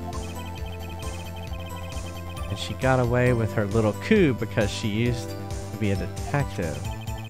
Yeah, no, it's called tampering with evidence. The shoe does appear to have bloodstains on it. Makes sense. After all, a man was stabbed here. And that blood belonged to the victim, Detective Goodman? As I said, there were 2 types of blood found on the shoe. And the other was the defendant, Miss Lana Sky's blood. How would she know that? You can't say for sure the blood belonged to the victim with a blood test. You claim to know something about blood tests, rookie. Well, speak up. Well, blood comes in 4 types, A, B, O, and AB. However, you can't tell from a blood test whether a murder was performed in cold blood. Literally, it comes in 8 types. Yeah, that's true. Positive. It's positive and negative factor. That's just a figure of speech, Mr. Wright. Actually, if you combine all the various blood tests, there are millions of types. It's practically impossible to narrow a blood sample down to one person. Or so I hear. Millions of types?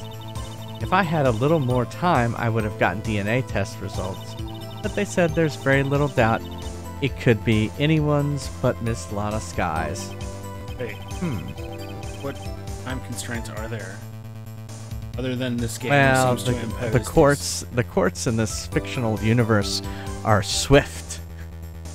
Usually you commit the crime and within a day you're on trial.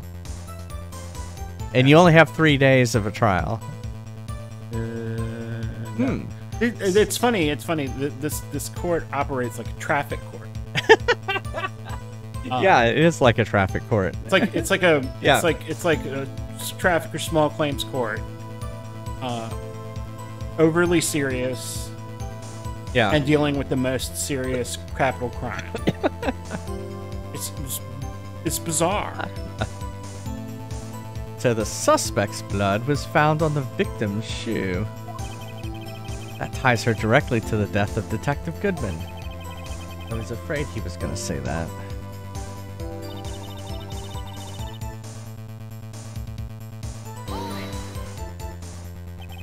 Can't let this evidence go through without a fight. Yeah, you ordered the peppered fish guts, right? Ew. Some like it hot, Mr. Wright. Some like your client. She's in enough hot water to make a whole batch of soup. Mr. Wright, do you or don't you have a problem with the shoe? A problem? This is critical. What's wrong with the victim's shoe? It's the victim's shoe, right? Okay. Why would her blood be on the victim's shoe? If I'm not imagining things, I'd say there's one critical problem with this evidence, a clear contradiction. That gleam in your eyes, you're still young, rookie. I'd give a peppered fish gut now, but you couldn't take the heat, could you? Let's hear what Mr. Wright has to say. What is contradictory about the victim's shoe? Show us the problem with this evidence. Oh, great. Alright, hold on. Can I save? Oh, goodness, I can't save.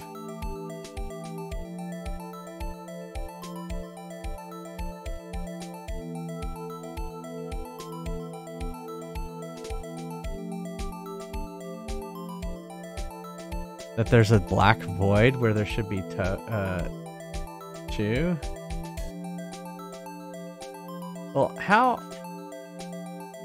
how's there blood on the bottom of the shoe?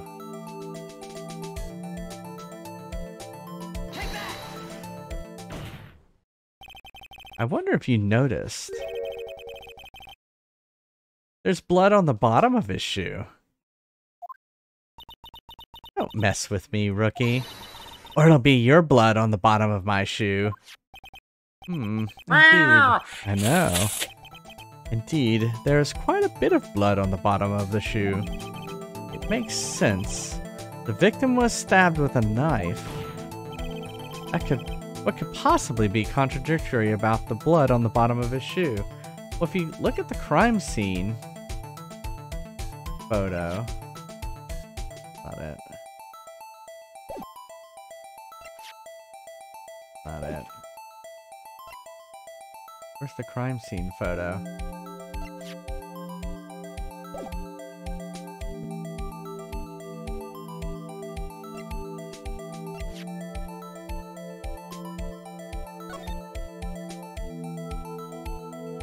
What could possibly be contradictory about blood on the bottom of the shoe? Can I save? Can't save.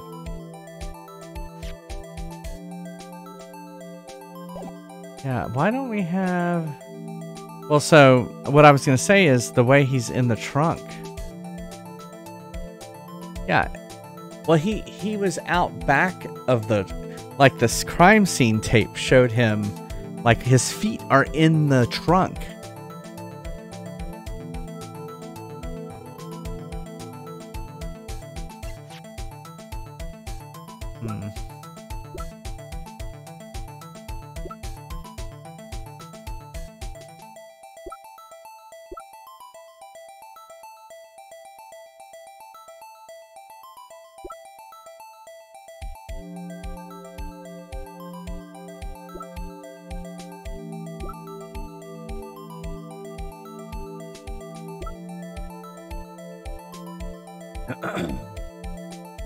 Well, let's look at this too.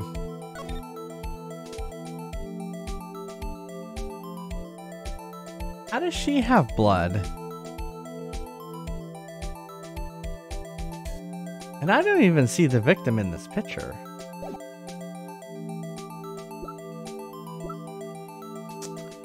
Well, I guess we'll do the picture. I'm worried though. The problem lies in the footprint. The footprint? Note that the bottom of the victim's shoe is covered in blood. Then isn't it strange? Why weren't any bloody footprints found by the scene of the crime? Aha! As you can see, there were no traces of any such footprints at the scene of the crime. That contradicts your claim about this shoe. This picture only shows part of the floor, but there could have been bloody footprints. If there were bloody footprints, they would have been found. We checked the scene and found nothing of the sort. Grumble, grumble, grumble, grumble. Order, order, order, order. Well, witness? What? Great going, Mr. Wright. But it's true that the lack of a footprint is a contradiction. But then we have to ask why there wasn't a footprint. Oh, that's true. There was a reason why there wasn't a footprint. There has to be. Think, Mr. Wright, think. Hey, I don't know why there's not there. I'm just good at finding contradictions. I was going to say he was killed somewhere else. He wasn't killed in the parking garage. What?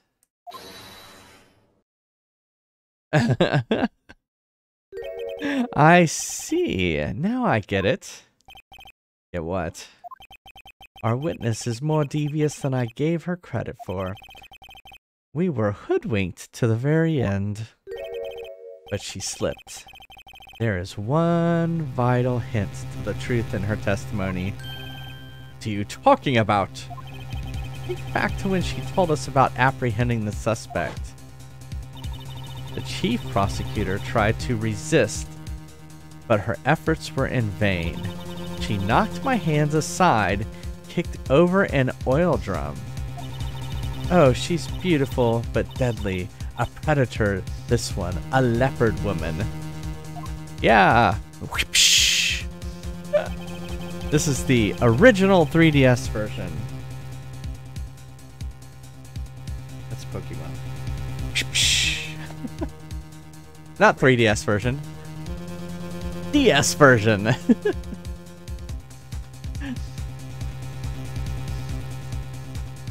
I thought that was a strange thing for the normally cool-headed chief to do. And hi, Mike. How's it going? No kidding. Now, witness, allow me to ask a very simple question. The oil drum, was it empty? Oh, that? I'm not sure I like your attitude, Mr. Edgeworth. So, I used my soft-modded 3DS, because a soft-modded 3DS still can't stream from the 3DS. But what I can use the soft-modded 3DS to do is to take this ROM and export it, and then use an emulator to play it. And so then we're using an emulator with a little tablet to emulate the DS, and that's what we're doing. So there you go. There's not really a good way to do it. Hey, Salty, 15 months! Thank you so much. Yeah, I do too. My soft mod, you can stream 3DS games. This is not a 3DS game. This is a DS game. So if you know how to stream a DS game off of a soft modded 3DS, let me know. Go to the Discord and let me know, because I would love to be playing this on my 3DS. But the way it works is it gets put into a mode where it's no longer can do Snicker Stream. Yeah, you can do 3DS games, but you can't do 2DS games. Yes, if you use Snicker Stream, which is what I use, it only works in 3DS mode. When you go and try and play a 2DS game, it unloads all that stuff. So, pass! What do you want me to play? Though apparently you're not the slowest conveyor belt in the lunchbox foundry. Witness, well, was the oil drum empty? The oil drum kicked over by the chief prosecutor was brimming with water. Of course, so it washed away all the footprints. Water? What does that mean? Still don't get it, Mr. Wright. You want to know the reason she knocked it over? The real reason? Aha! You don't mean? Yes, the suspect knocked over that oil drum for one reason and one reason alone. To erase the bloodstains that would become evidence against her. I like the judge too. That ties things up quite nicely. The bloodstains left on the victim's shoe tie her quite clearly to this murder. Yep, there's Bubble Bobble. You want me to play Bubble Bobble? Ah, that's cool. Then, after the deed was done, she knocked over the oil drum to erase the telltale signs. Why, that's a prosecutor's specialty, erasing evidence. That reminds me, Miss Sky's right hand was hurt. Oh, that's right. Didn't she say she'd cut herself when she stabbed him? Crap.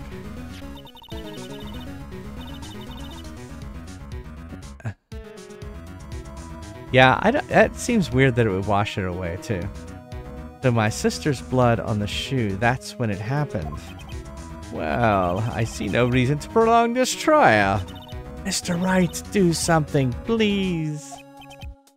What? What can I do? Your sister has confessed to the crime and she tried to conceal it. What? Enough. There's no more need for further debate. The verdict, Your Honor. Very well. But Angel Star is on the prosecution's side. She could have been lying about the water. This court finds defendant Miss Lana Sky. Hold it!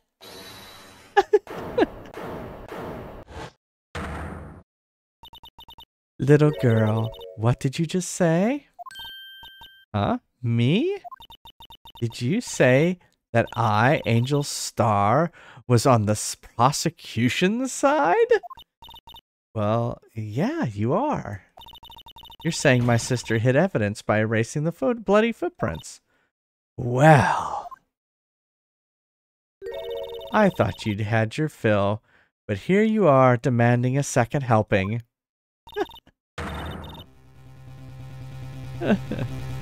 Another lunchbox. A lunchbox called evidence. Wait, witness, don't tell me you have something else. You've reached your verdict, Your Honor. Any further comments will be held in contempt of court.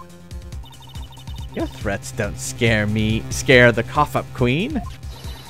Look at this. Oh my god, another photo.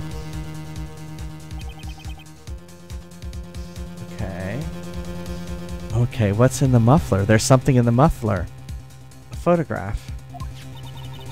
I had this just in case anyone had the gall to suggest the white shoe didn't belong to the victim. I see no room for error in this evidence. Mr. Wright, wait. Look at the asphalt in this photo. Hey, it's clearly wet.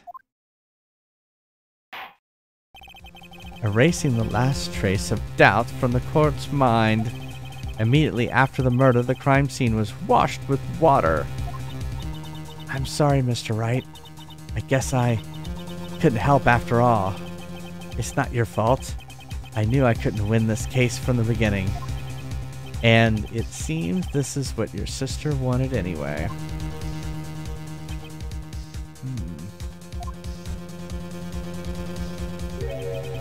I'm sorry, Maya.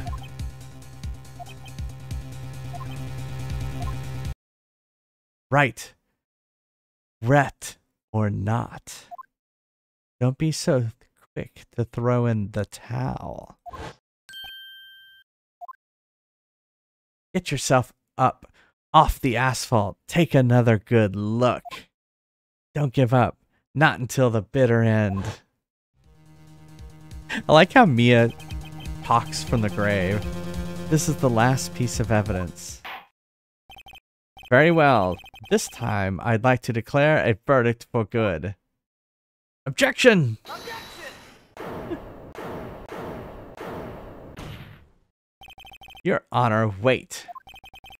What is it with you people? Can't I hand down my verdicts in peace?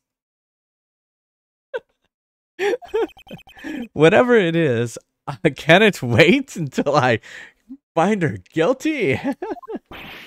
No, it can't. Then it will be too late. Look at this photograph, the last one submitted. This trial isn't over until we give each piece of evidence proper consideration. So, Wright, are you saying there's a problem with this latest piece of evidence? Yeah. I'll think later.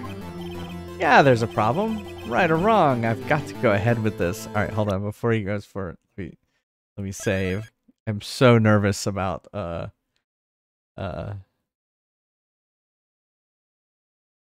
about losing and having to play over some pieces.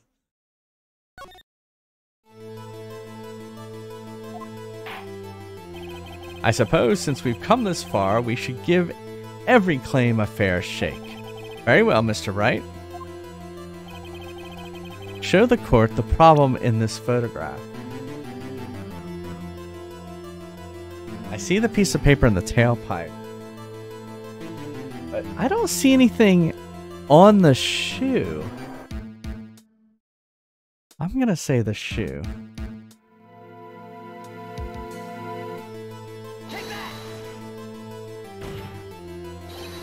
Well, it's probably here, don't you think?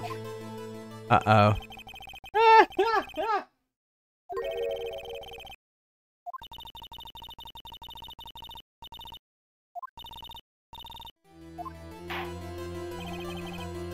Alright, we gotta reload. It's a good thing I saved. Oh, they're gonna give me another chance. Well, I mean, we could point that out, but I don't think that's really what they're talking about. What about this?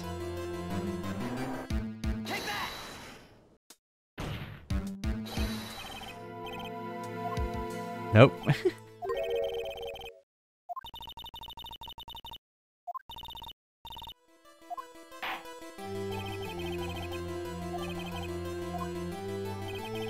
I like how he gets multiple chances.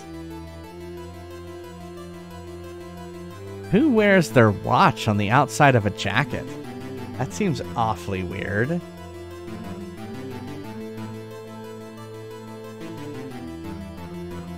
I mean, the only thing I can think of is like his socks? Or this note? Yeah, I mean, he could have been redressed.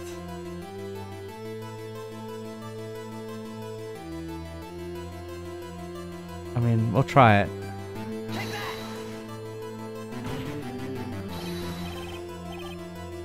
No, that wasn't it.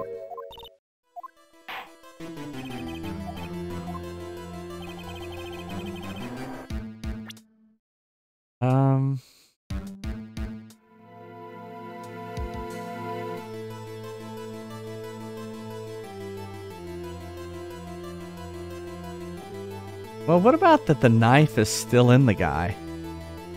I thought she removed it, right? Let's try that.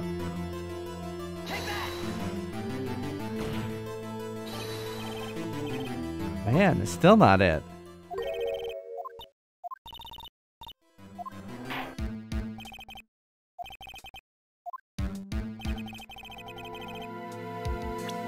Well, let's try the tailpipe then, the muffler.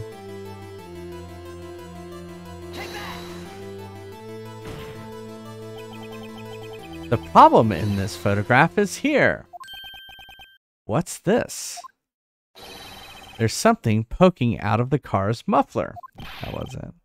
Wait just a moment, Mr. Edgeworth. Your Honor, you just said muffler. However, I see no trace of a muffler or scarf of any kind in this photograph. A muffler is also part of a car or motorcycle, Your Honor. Just think of it as part of the exhaust system, a pipe. I see, and I see. What's that suspicious-looking cloth sticking out of the car's muffler? So, what if there's something sticking out of the muffler? What does that have to do with this case? Nothing. Absolutely nothing. Sorry, Miss Starr, but it's not going to be that easy. In fact, you've already told us why this is important to the case. You said as much in your testimony. What? Let's hear what Mr. Wright has on his mind. Tell us why you think this piece of cloth in the muffler is related to this case. Oh yeah, it's the cell phone, remember? Muffler. Miss Starr, recall your testimony for the court. Ah, yes. When I arrested her, she mentioned the muffler. Yeah. That's what had me confused in my earlier testimony. Muffler. Ah, yeah. Could it be that the muffler you heard mentioned was actually this exhaust pipe? If so, that means the piece of cloth is vital evidence. Oh! Oh!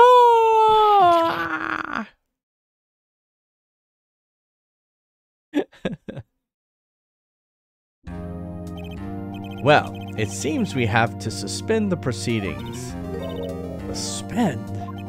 I find myself wondering about that piece of cloth. If we leave any question unanswered here, we do a disservice to the law.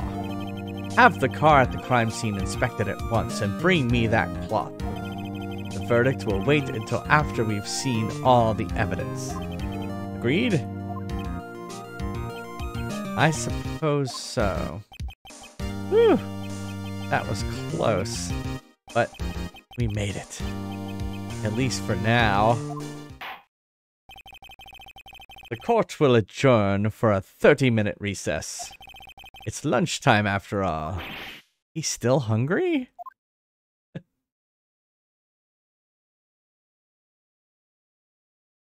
We made it! We made it past! We made it! And hopefully that'll refresh my exclamation marks. 11:56 a.m. District Court. Defendant Lobby number 2. Mr. Wright. What? Are trials always like this with you? Like you're swimming up from the bottom of a lake about to reach the surface, but no matter how hard you paddle, you never seem to get there? Pretty much. Except today we're swimming in quicksand. So what happened to your sister anyway? Apparently she got called off to the judge's chambers. Probably something to do with that piece of cloth. So this is where we turn. Did you figure it out? Nah. Well, we got past the first part. There was, remember where she was saying muffler? Well, the lady showed one more photograph and it had a piece of paper in the muffler, and the judge was like, "We can't continue the trial until we go get that piece of paper." So we're in recess. That makes sense. Yeah. So this is where we turn this trial around, right? Our only weapon, a tiny, insignificant piece of cloth.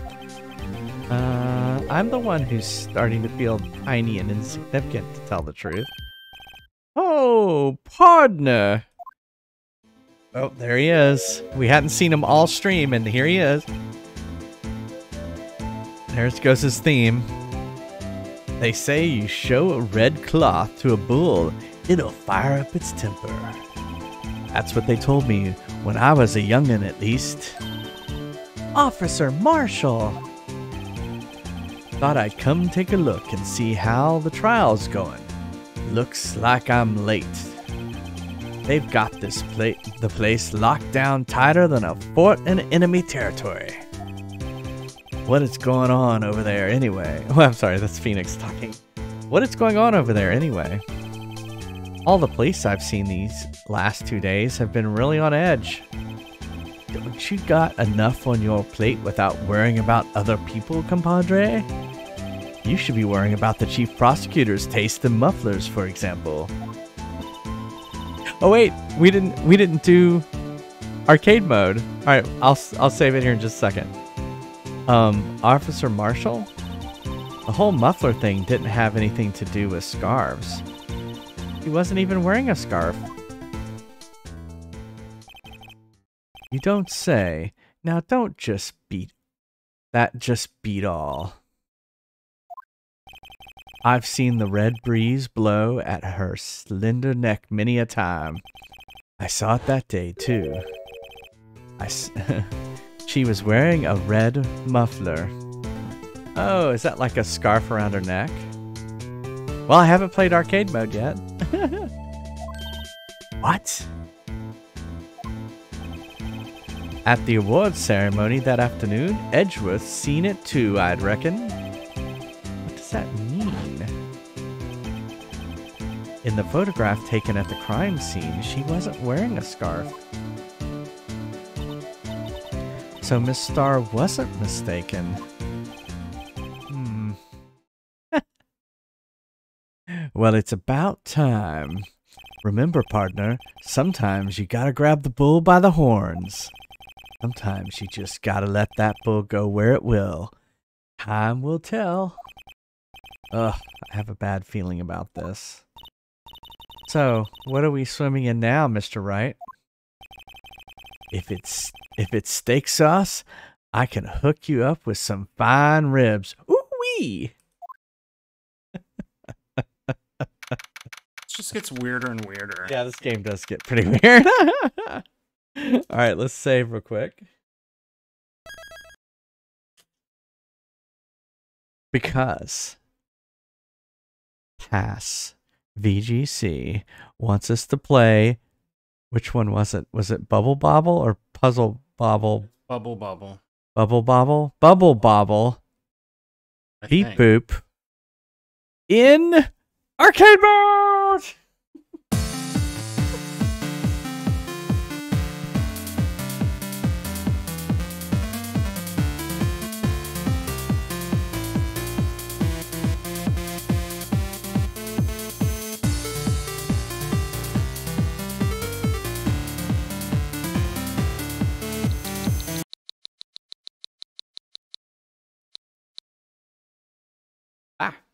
Bubble Bobble.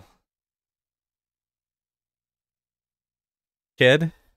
And there it is. Bubble Bobble. I don't remember ever seeing that game. I thought it was Japanese. It is Japanese, and it was in the US too. Well, I meant like one of those ones, mostly. Yeah. All the games really are Japanese. All right, so this is the score we're trying to beat. 131, 920. It was on the NES too. All right. I didn't have a lot of NES. I didn't have a NES. I mean, you've seen what I had. Yeah. Let's play it.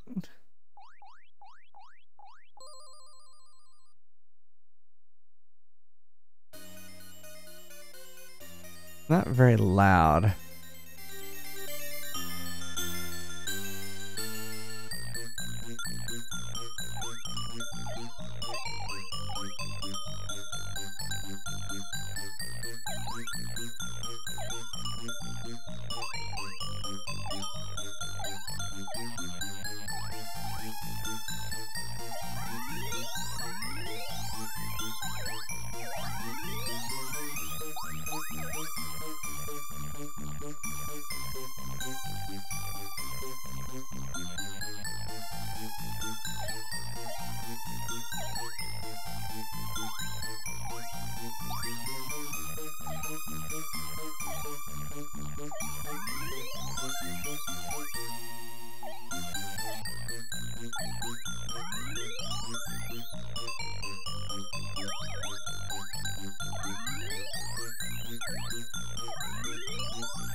I think you meant to say this game was the shit as a kid, not your shit. Hopefully that went into the toilet.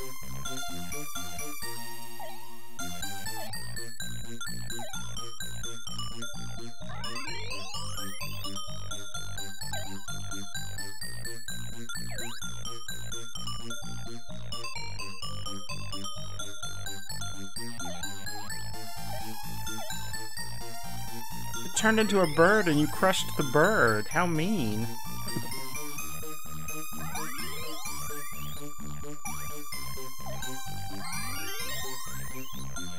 Burger Time. Burger Time is such a weird game. What I remember most about Burger Time was the commercial when they released it for console.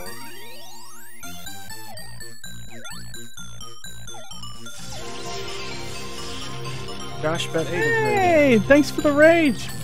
Josh?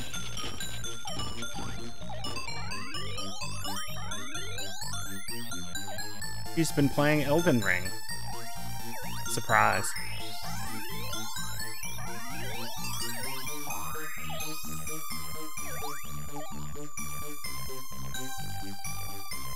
Burger Time, you're running away from food and you're trying to make the ingredients fall to form burgers, and you can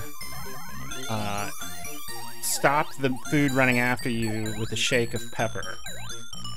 I guess that's the ins and outs of Burger Time.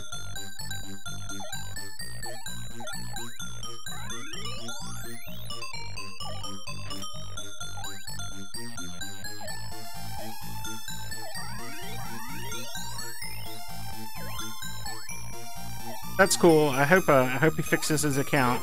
Y'all welcome into J Fry's Wright. Yeah, welcome everybody. Sorry, it's tough to play sometimes an arcade game off the arcade machine and talk to chat. Yeah, Joust is awesome. Joust looks surprisingly good for when it came out.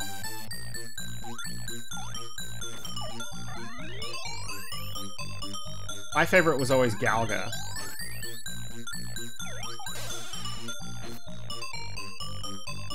But oddly, that's not the one I'm good at. The one I'm best at is Moon Patrol.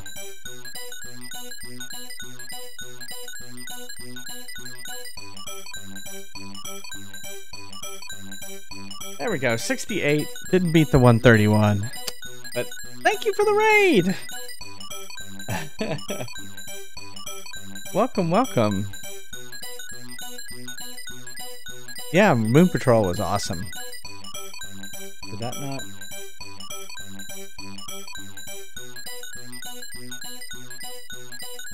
Well, I didn't beat it past, but we're gonna try again. What? Oh, did you link to the commercial? The Burger Time commercial. Cool. All right. Shall we play again? That was a warm up. I couldn't remember how to play. So that at least you trap them inside, and then you kill them, right? And then burst their bubbles. Elden Ring was brutal. That's what I keep hearing about it, that it's brutal. I don't know if I'd want to play it. The video I put up is the commercial from 1983 for Burger Time for the Intellivision. For the Intellivision, oh wow. And that commercial frightened me as a kid. All right, let's play one more. I'm sorry, 3 more. In Souls, okay. It was the people dressed up like food. It was the anthropomorphic food that got to me. That got to you? Oh, in the commercial, though. Yeah. I was gonna say, they barely look like food in the video game. Well, like, look. Like, you see the faces?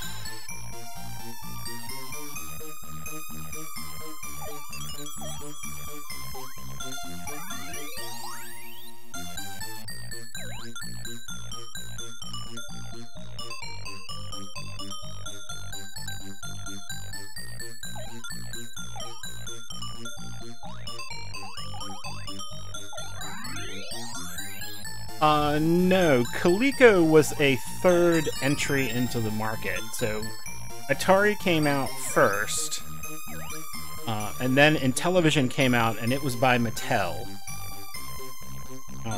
And then Coleco came out with...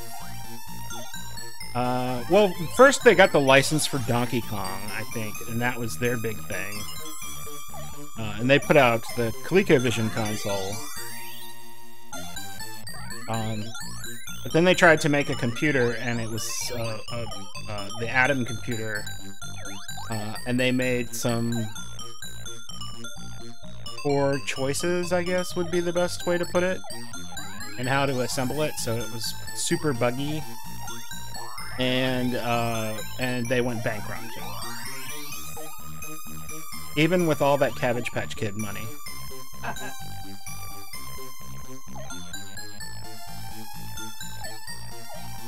Which, like, yeah, to think about how popular Cabbage Patch Kids were then, And it's funny because I didn't have one, and I doubt Jason did either.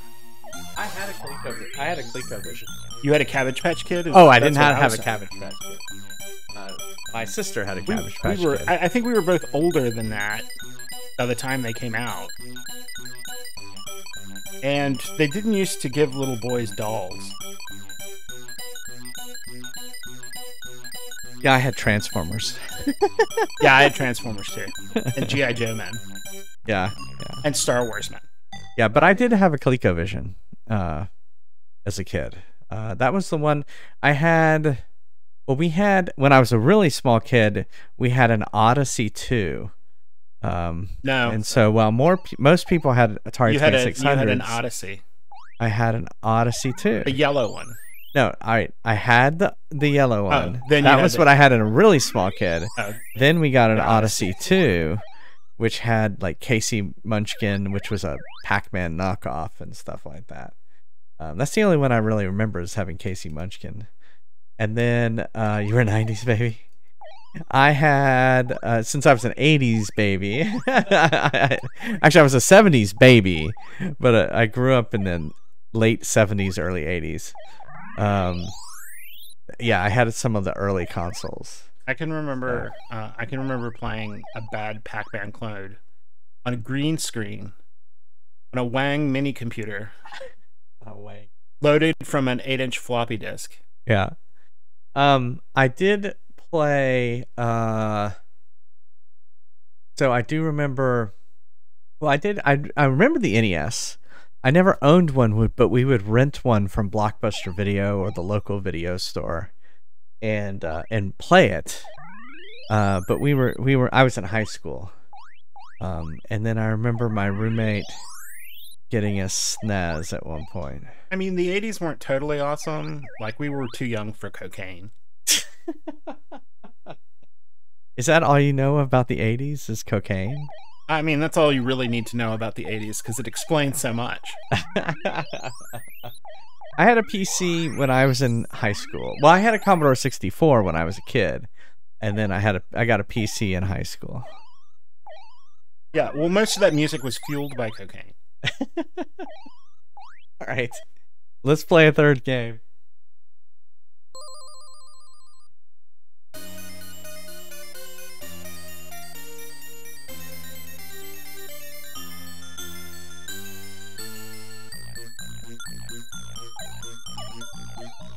Yeah, there was also Ronald Reagan, though, so that's bad.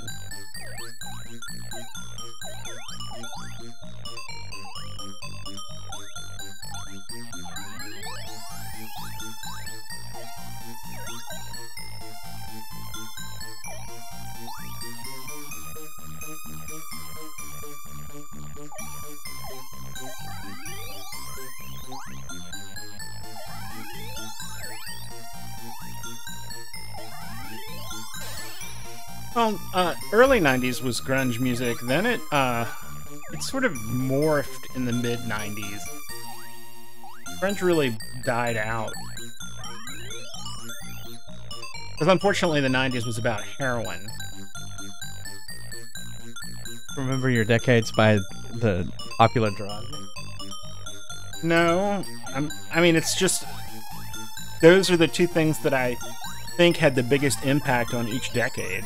Like, a bunch of musicians died from heroin overdoses in the 90s. Well, me either. I have not either. But I have had morphine in the hospital, and if it's like that, and it's supposed to be more so, I can understand what the allure is, because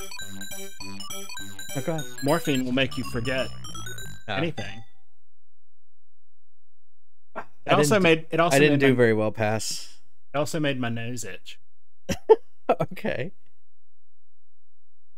I was afraid to ever do that because I've always been a fat guy, so I was like, "Oh my god, if I do this, it'll kill me. I'll just have a heart attack." You have a heart attack? I have a heart attack at the age of 22. It'll be awful. All right, let's try one more time.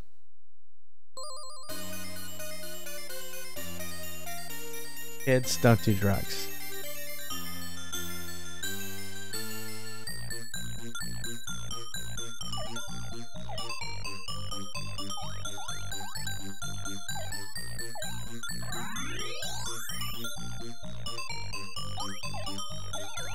Oh God, not dare to say no. Maybe we can get out a cast iron skillet and fry an egg, too.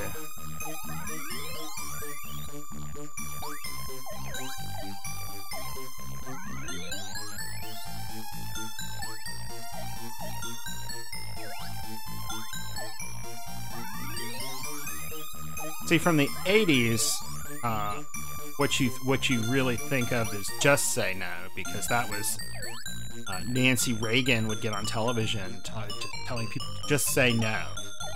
Just say no.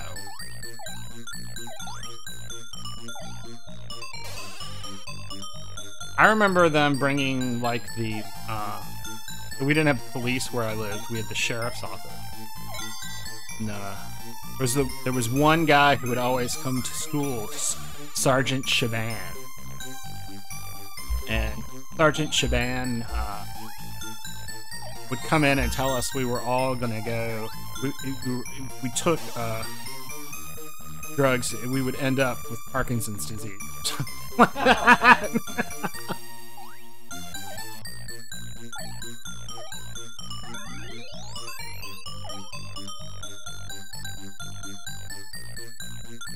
Oh yeah, I was born in 75, so I was really too young for all of that during the 1980s as well. But just, you know, historically there is so much talk about cocaine in the 80s that I just... and it's the only thing that makes a lot of it make any sense retroactively.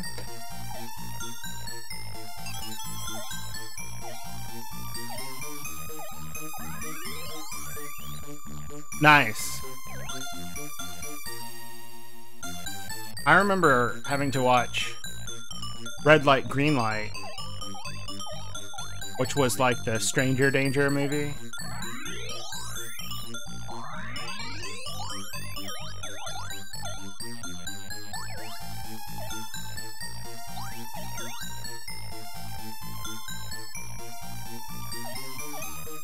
I mean, they didn't worry so much about bus safety when I was a kid. They just sort of threw you in there. When I started going to school, the only safety device on the bus were the lights. The flashing lights on the top. There was no stop sign on the side. There was no thing that went out in front of the bus so that you couldn't walk directly in front of the bus.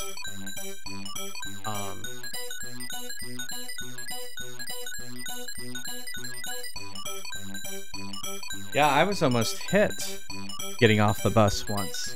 Car zoomed around the bus. My sister was hit by a police car. She was little. Oh, really? What's wrong with her now? I mean, it just barely got her. But, All right. So. Yeah, they just told us, like, don't walk in front of the bus. That was... Well, no, when you got out as a passenger, you're supposed to go in front of the bus so the driver can see you. No, you're supposed to go way out in front of the bus. Oh, yes. Like they ended up putting that thing that goes out, so you would go out. You can't walk directly in front of the bus. Yeah. All right, we're gonna take a quick break and play some words on stream, and I'll be right back. So, see you in a second.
I'm back.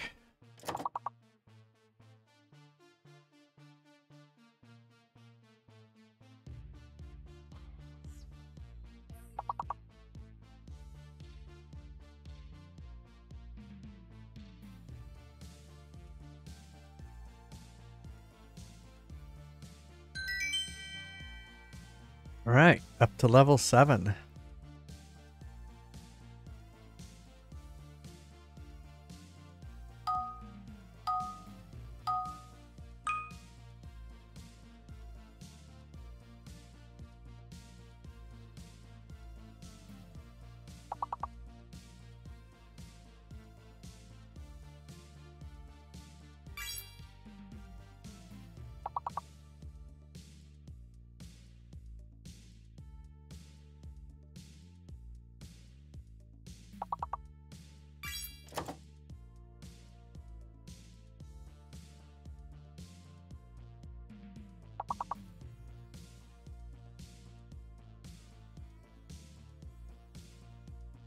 Oh, yeah, F is fake.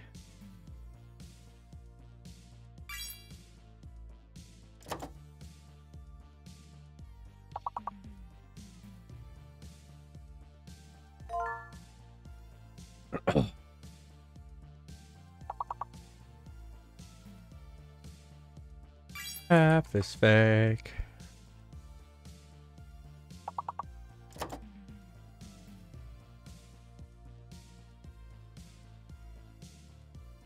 Oh.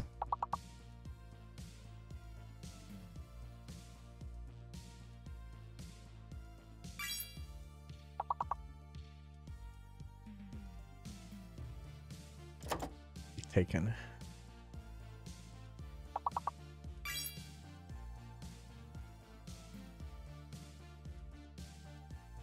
Like one more word.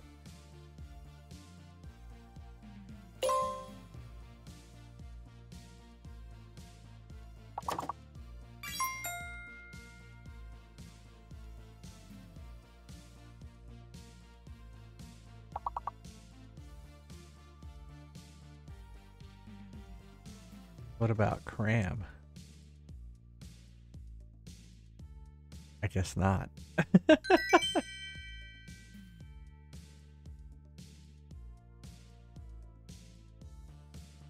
All right, here we go.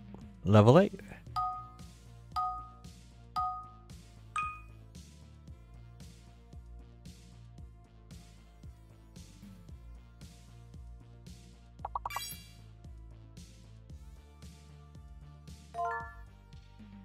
H is fake.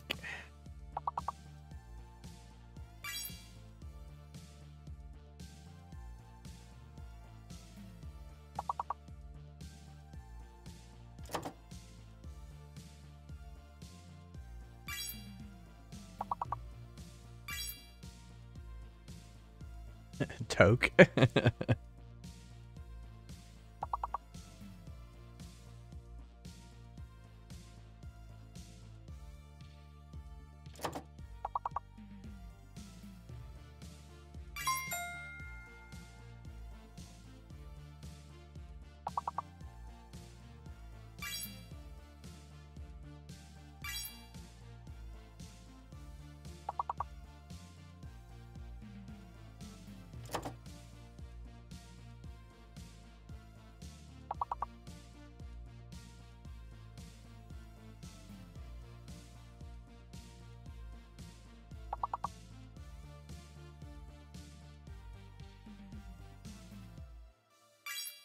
Coke, of course. We mentioned it earlier.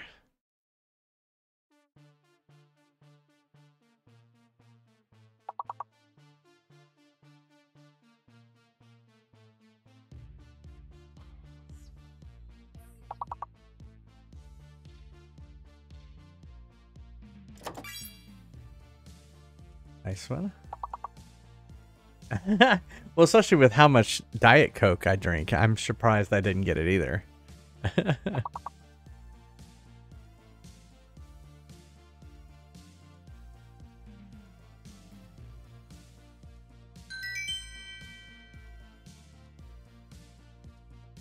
All right, well, we did cool. Level 11. We got past level 10.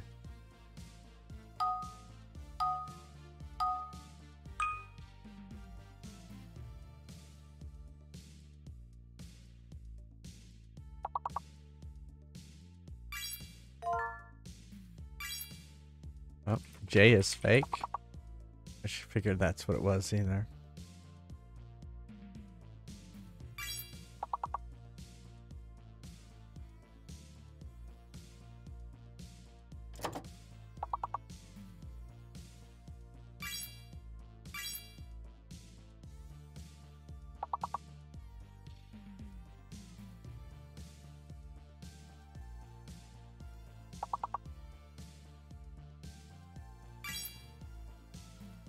I didn't know that was a word.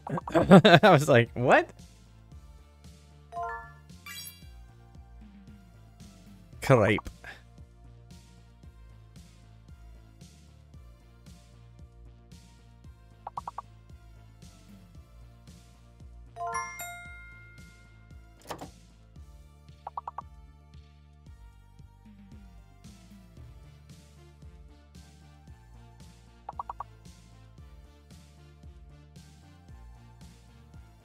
Yeah, didn't take it.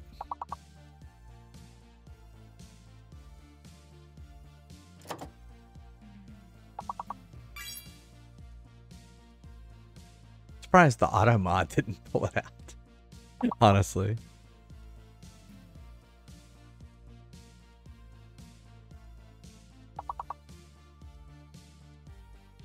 There's something that's alphabetically before Aper.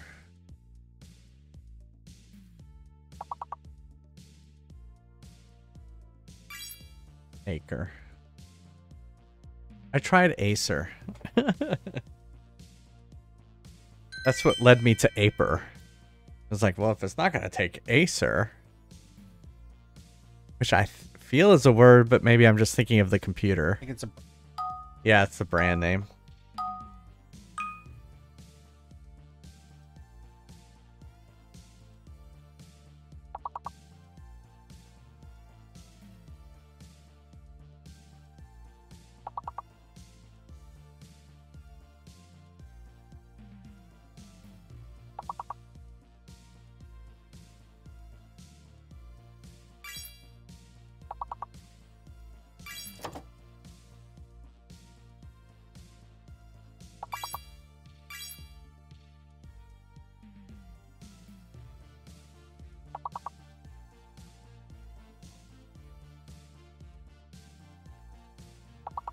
Had one more eye, we could have Cialis.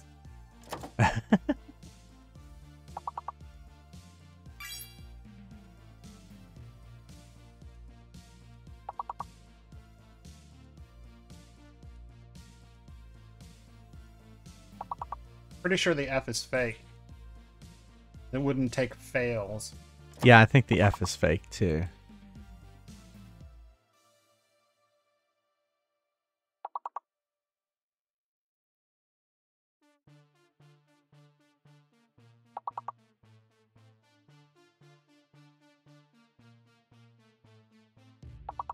Do that.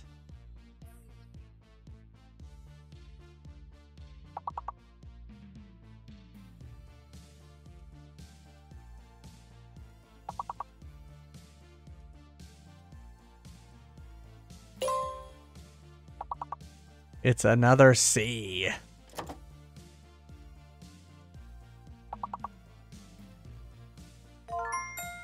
Yep.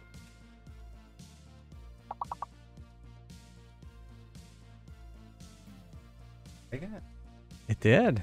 And it was just enough for us to pass the level. Don't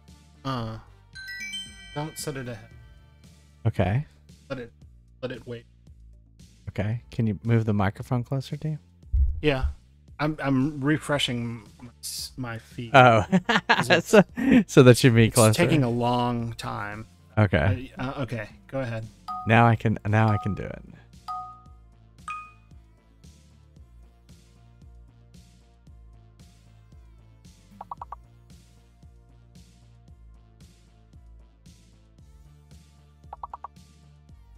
You still seem far behind.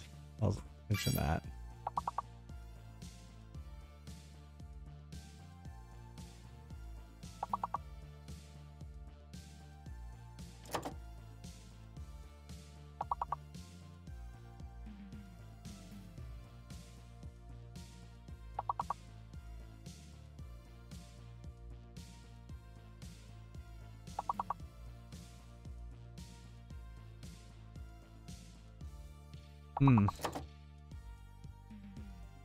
The A fake? Didn't take clap. The A must be fake then.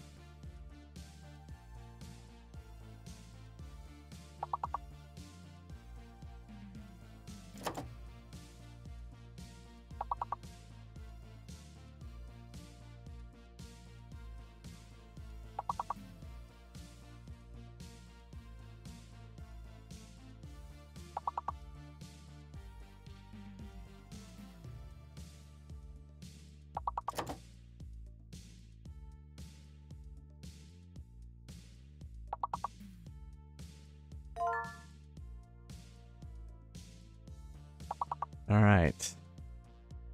The E is hidden. A is fake.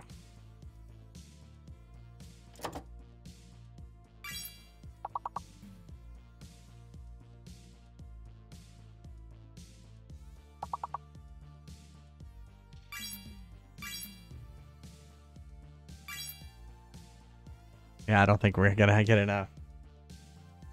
All right. Well, thanks everyone. Level 14 is not bad. We hit a tough puzzle. But thanks everyone. Janny, Neil, and Mike James were the top 3. Thank y'all so much for letting me have a break. Had a little snack, and I got another Diet Coke.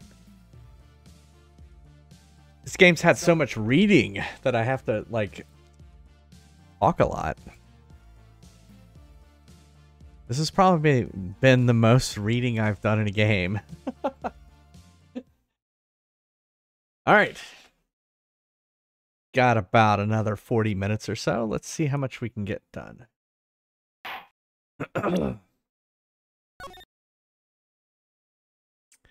February 23rd, 12:32 p.m. District Court. Courtroom number 9. They all look the same. I'd like to resume? What's up? The judge keeps looking over at the prosecution.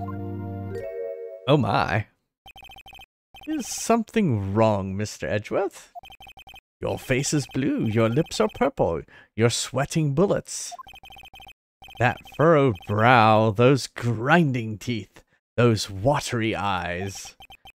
What's more, your eyes are unfocused. You're doubled over, your back is... It can't be. This can't happen. I wonder what happened to Mr. Edgeworth. Did they hurt his car? Well then, I believe it is time we continued on with this trial. During our recess, I had requested that the prosecution conduct an investigation. This is unacceptable. It seems our persecutor is quite beside himself. Excuse me. Knock, knock. Who's there? Oh my goodness, who's this? What's with this guy? Is he like, his necktie is a cross. Is he like a person of the cloth? Interesting. A strange, stuffy aura seems to be filling the courtroom. Hey, the temperature rose 5.7 degrees when that man came in. Who on earth is he? Ah, it's you. The judge knows him. It's his lover.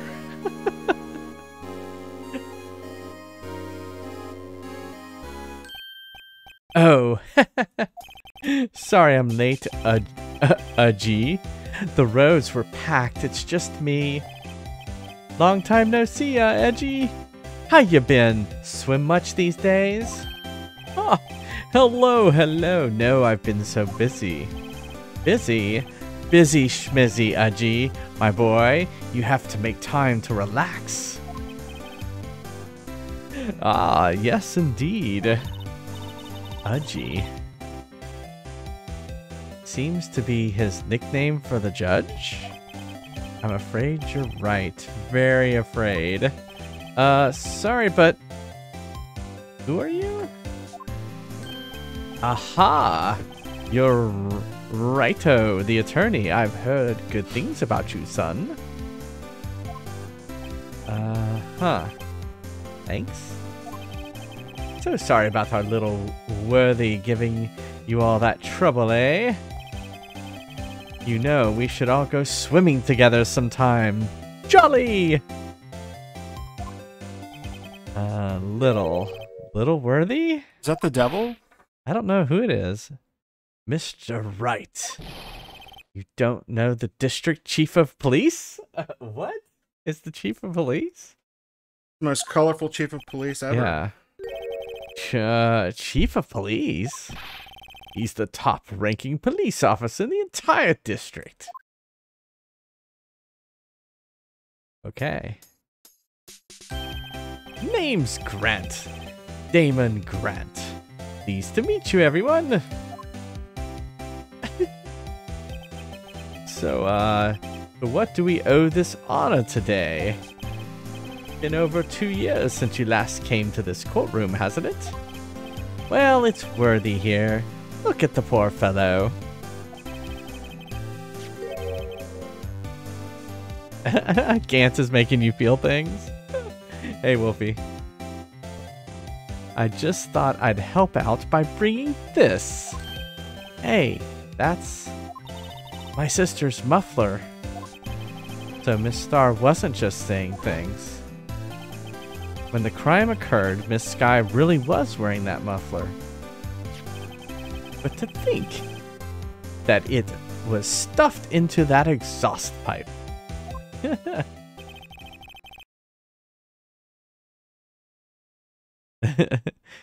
First time you played this, that 3-second stare creeped you out. Yeah, it definitely pauses, and you have to wait for him to just kind of sit there, and then it continues. On little Worthy's car, no less.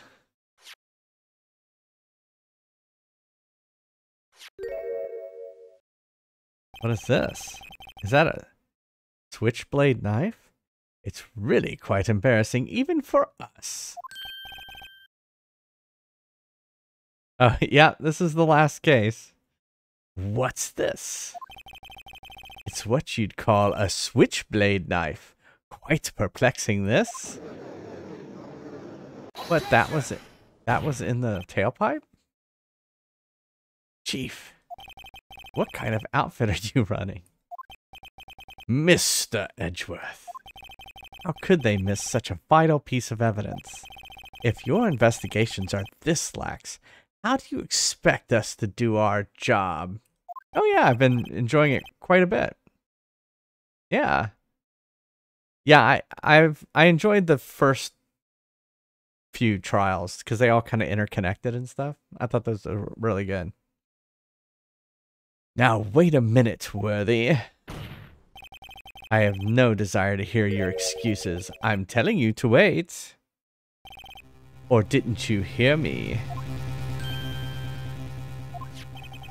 Have a look at this document where it says, person in charge of investigation.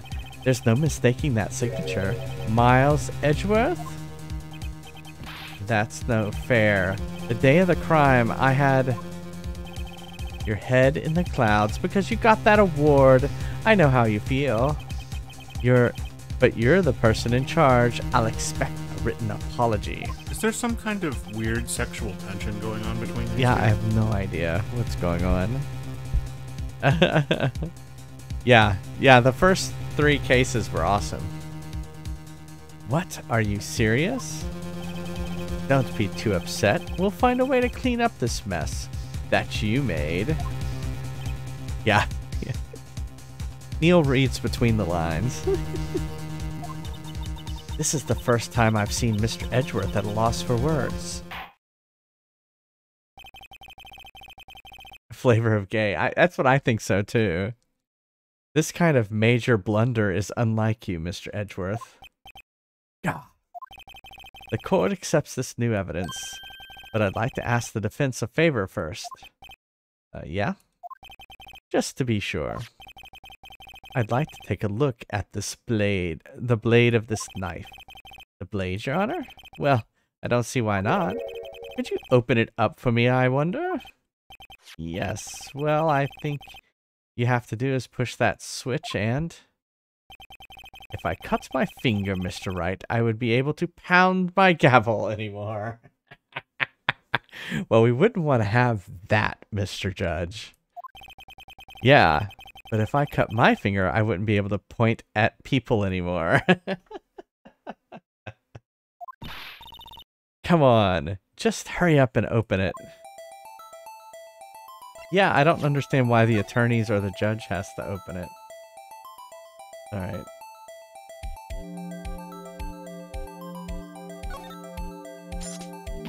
Oh, wow! Don't scare me like that. I'm the one who's scared. Look at this knife blade. The tip is broken off. I really thought it was going to be a comb. One of those. Oh yeah, they definitely with this case want you to use that part. And this dark red stain... Blood? Switchblade knife added to the court record. This does not excuse the actions of the police department. I would like to hear an explanation from the chief of police himself. I'm terribly sorry, but could I ask you to testify for us about the split between the prosecutors and the police and this knife? Sure. Sure thing. Not a problem. Not even a little one, really. Department in disorder. This knife is special, but I can't say how here. Okay, unless there's evidence to prove a contradiction between this knife and Goodman. That was a bad day for the department. We weren't in any shape to do an investigation. A detective was killed at the police department, see? What a mess. The time of the crime? 5:15. A scary coincidence, eh?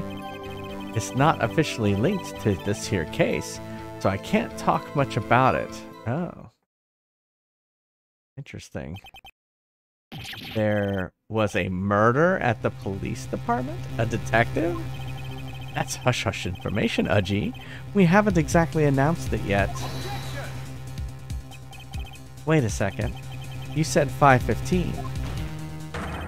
That's the exact time that Detective Goodman was killed at the prosecutor's office. That's weird. Order, order, order. Anyway, we at the department were all flustered, as you might as well assume. We're in the middle of a top secret investigation. Tell anyone, okay? It's now on record. I think we understand the police department's situation. Well, Mr. Wright? 2 detectives killed at the same time in 2 different places? The chances of that are really slim, scientifically speaking, of course. I'd like to exercise my right to cross-examine the witness.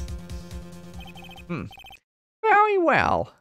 However, keep your questions focused on the case at hand. So, in other words, don't ask about the other case.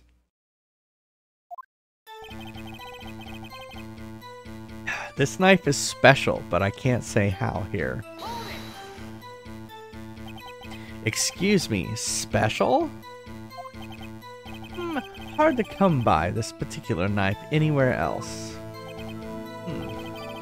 Might that special thing be this little tag? Oh, sorry, righto.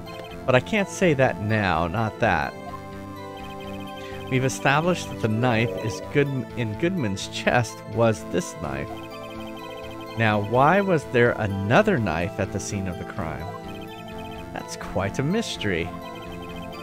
And like a mystery, it's wrapped in something. A muffler. Unless there's evidence to prove a connection between this knife and Goodman. That was a bad day for the department. We weren't in any shape to do an investigation.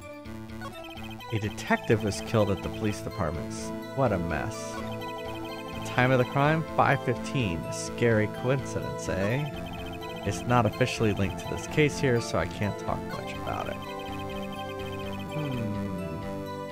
Yeah, he's cool. And that knife. What was it doing there? I'd better check this knife out. Yeah, I was gonna, found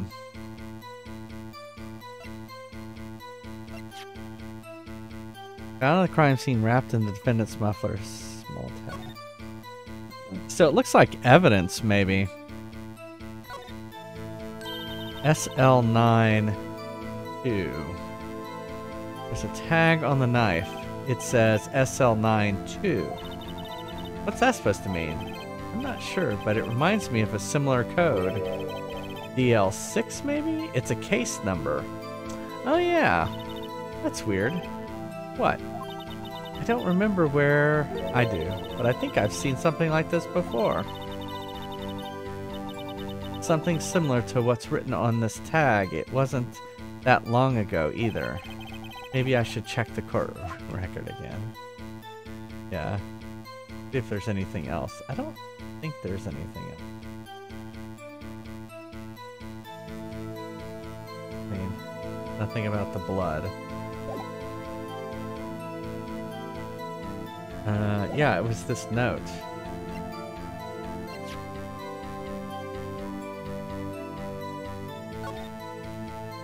Six 7S 12-2.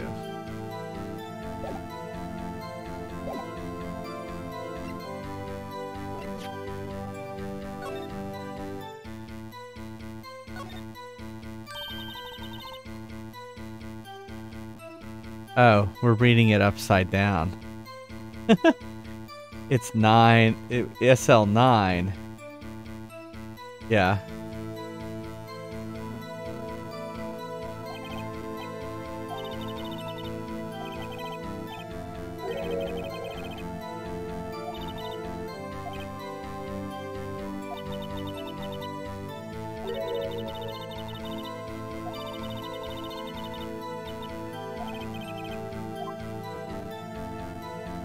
I don't think I can flip it. Oh yeah, I can.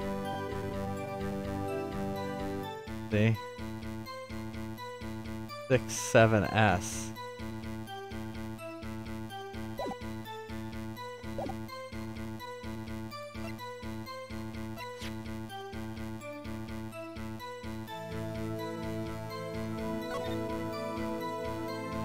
Six, 7S.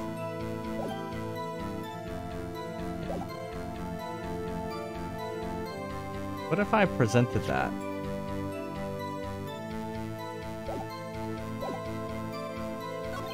Unless there's evidence to prove a connection.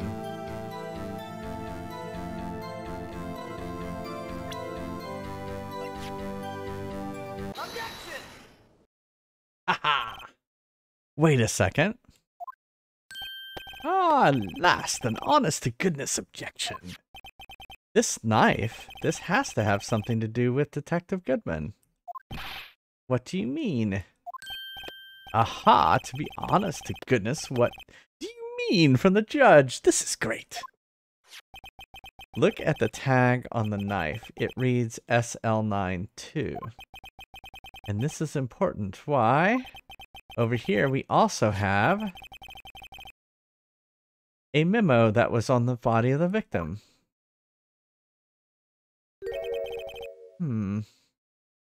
What's this? 6 minus 7S. 12-2. Your Honor, it's upside down. Upside? The printed name on the memo makes it look like it's right side up. But turn it around and what do you get? Dun dun dun! SL9 221. Aha! Is that today? When he wrote this note, he was holding the paper upside down. SL9. That's the same thing that's written on the knight's tag. Grumble, grumble, grumble, grumble. Order, order. Well, Chief? Ah, well.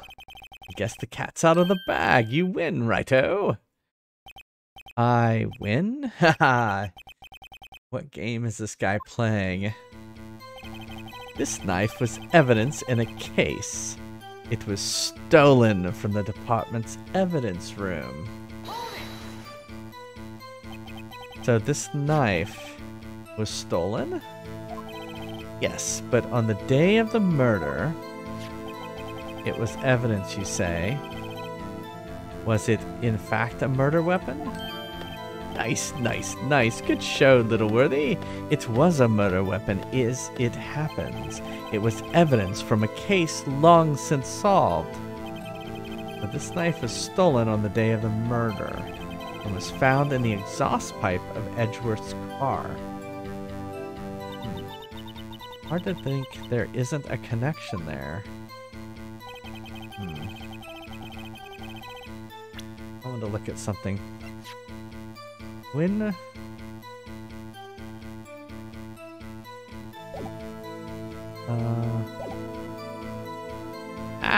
can't look at the people. Well, this ticket will have it. 221.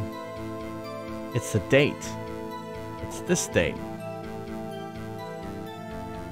Yeah. That day was a bad day for the department. We weren't in any shape to do an investigation.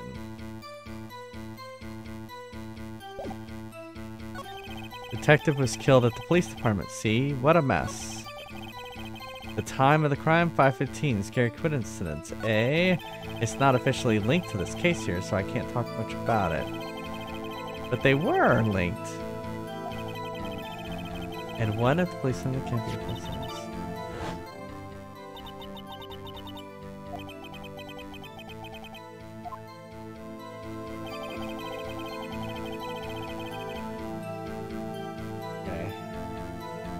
We pressed that one already, though.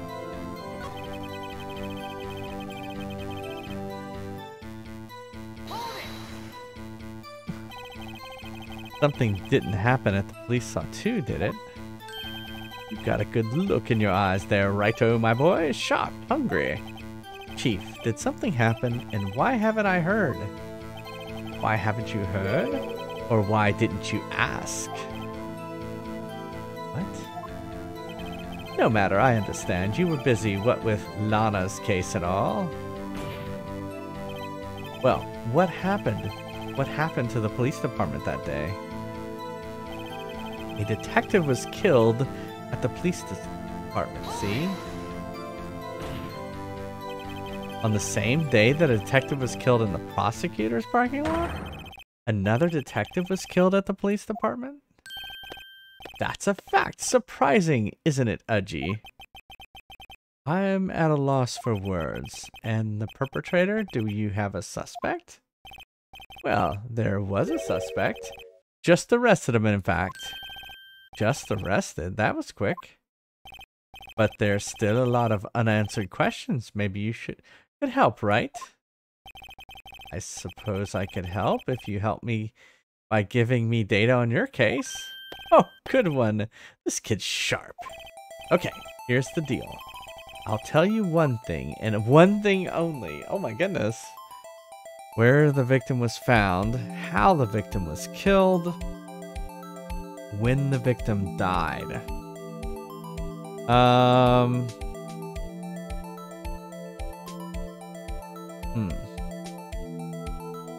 Let's go with how the victim was killed. Well, how was the detective killed? How was he killed? Now that's the interesting part. It was what we in the Force call a stabbing with a knife. A knife? That's exactly the same as Detective Goodman. That's the spirit. We're cooking now. But you know, that's not the only thing that was exactly the same. What do you mean? There were more similarities between the two cases than the cause of death. Seems like I'm gonna have to press this a little bit harder. Time of the crime, 5:15. Scary coincidence, hey?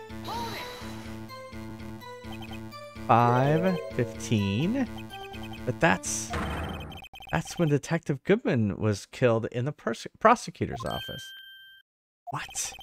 Funny, isn't it? A murder at the prosecutor's place and a murder at our place at the very same time. What are the chances? Coincidence? This is just my gut feeling, but I'd say there's a 0.001% chance of that happening. Chief Gant, please tell us more about this incident. It's not officially linked to this case, so I can't talk much about it. It does seem linked to this case. How can you say there's no connection? How? Because I'm the chief of police. I can't just say anything I please, righto? You understand? Try to understand, righto. Well, if you can prove there's a connection, more power to you. Maybe there's something that ties the two murders together. Whatever it is, I better find it and get to the bottom of this. 2 detectives were killed at 5:15, one at the prosecutor's office and one at the police department. It can't be a coincidence. And that knife. What's it doing there? I better check the knife out. Well, it's the date. The date is on that note too.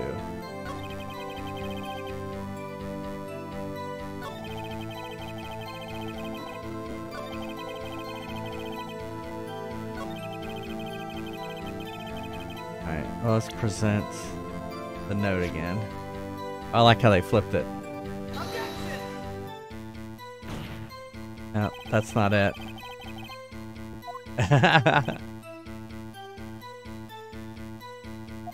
Sure.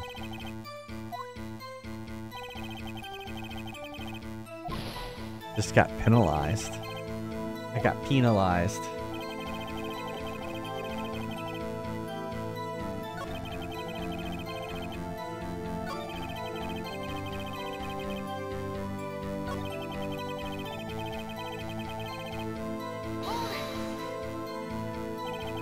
Something didn't happen at the police. Okay, I already said that one.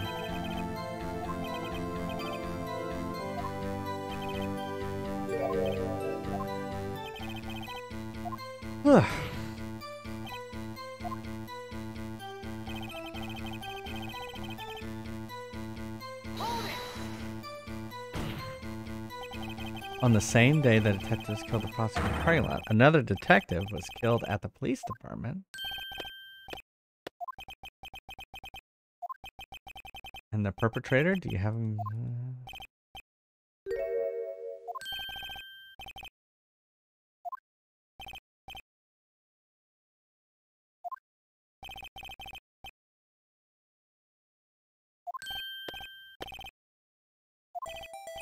Okay. Okay. Oh, maybe I didn't select the right one, maybe.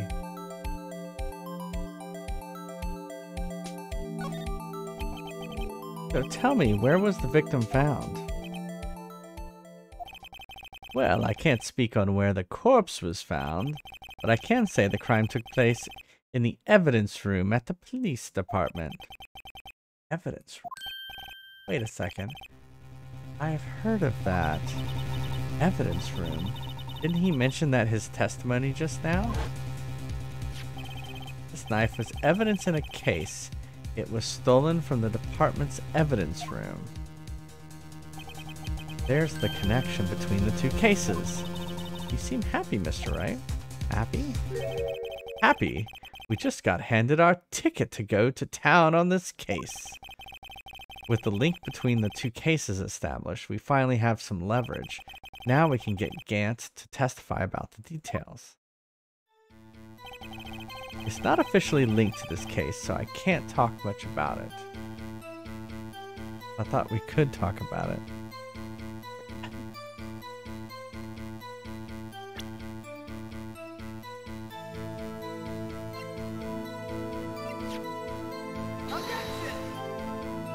Oh, that wasn't it.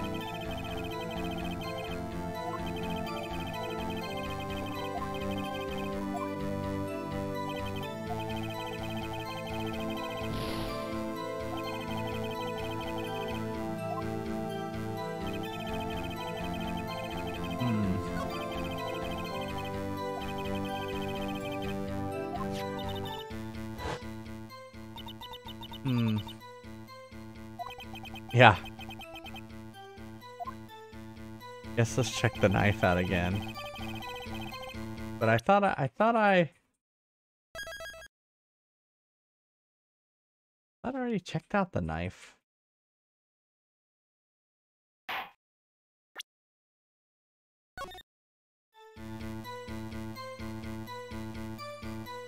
Oh, the knife was evidence in a case. It was stolen from the evidence room. So this knife was stolen. Yes, but on the day of the murder. It was evidence, you say. Was it in fact a murder weapon? Nice, nice. Good show, little worthy. It was a murder weapon, as it happens. It was evidence from a case long since solved.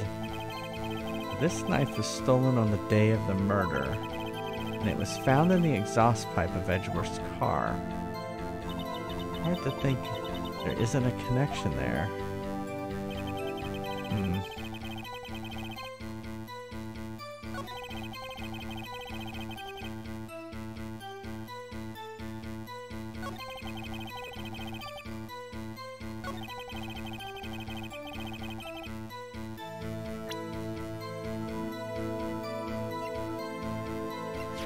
I tried doing that, right?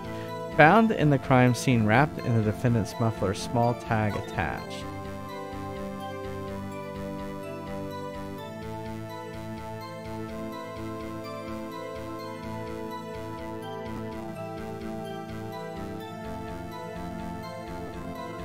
Only thing is the tag.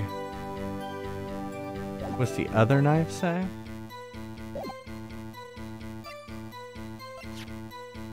The murder weapon found in Edgeworth's toolbox, traces of victim's blood, no prints.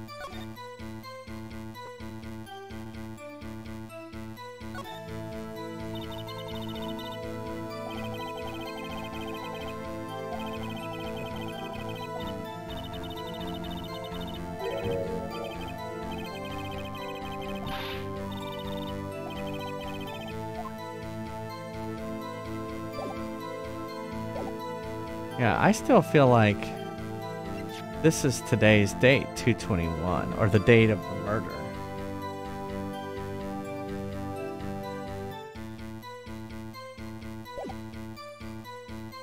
It's this. It's Blue Badger.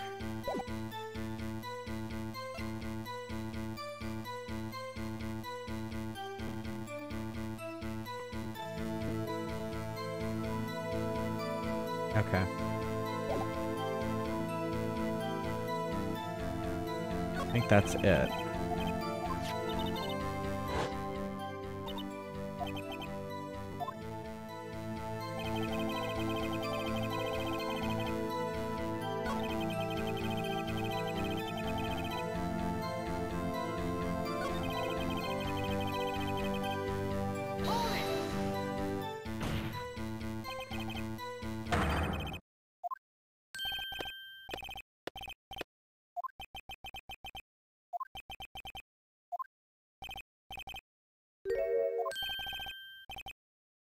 Okay.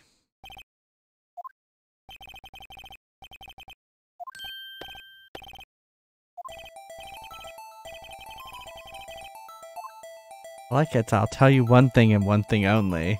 And we're about to do the third one. So, alright, so we've done where, how. We didn't do when. So when did the murder of the police department take? Now that is a sharp question, Righto. Very sharp. Well, my boy, you're gonna love this. The time of the crime is 5:15. Scary coincidence, eh? 5:15? But that's when the Detective Goodman was killed on the prosecutor's office. What? Funny, isn't it? A murder at the prosecutor's place and a murder at our very own, our place at the same time. What are the chances? Coincidence? This is just my gut feeling, but I'd say there's a... Yeah, we already read this.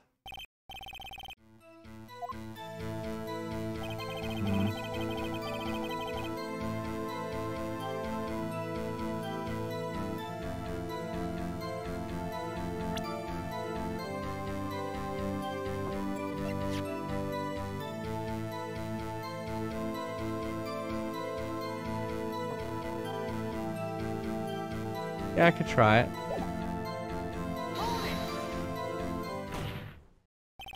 Chief, the defense's position is simply this. The connection between these two cases has already been proven. Ah, you don't say. Well, out with it, Righto. What's your connection? It's out with it, Mr. Wright. That was it. The connection is a place mentioned in the testimony we just heard. The knife found in the lot was stolen from the police department's evidence room. Not to mention the victim had written down the numbers on the knife's evidence tag. And we also know that the detective murdered at the police department was killed at the very same evidence room. Indeed, there do seem to be too many connections for it to be a coincidence. Oh yeah, they definitely saw Law and Order. No, they never saw it. Oh, they never saw. They never saw Law and Order. Oh, okay. Law and Order is over in an hour. Yeah, this game's been a long game. You two make a good pair. It took my men 2 days to find out what you deduced right here. Chief, I request that you release your information on the victim at the police department. See, that's the tricky part. It hasn't been announced yet at all. Can we get the information unofficially?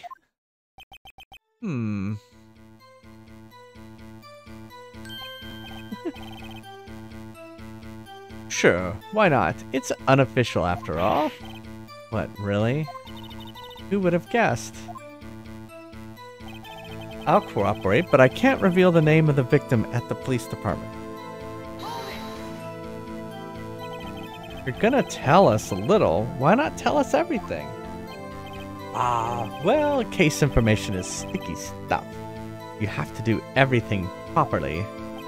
Oh well, I guess it might as well try to get him what I can out of him. Let's get his ID number. Okay, how about you tell me the victim's ID number? Sure, why not? It's not like you'll be able to tell who it is from that. Of course not. You won't tell me their name, after all. We keep a light lid on ID numbers, so don't go getting your hopes up. The number is...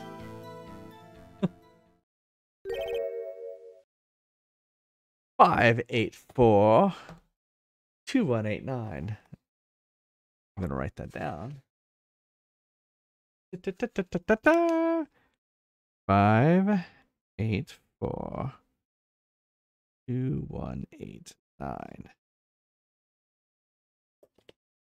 I wanted to look at the court record. See what his ID number. His ID is 584. Wait. 584-2189. They have the same ID number.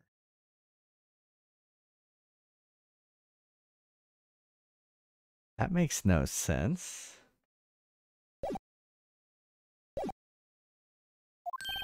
Well, that's quite long. Why is he... And we have to remember these. It drives me nuts. 8-2. I can't do it. You didn't even get the first right. Well, Mr. Wright, does this tell you anything? ID number of the victim at the police department.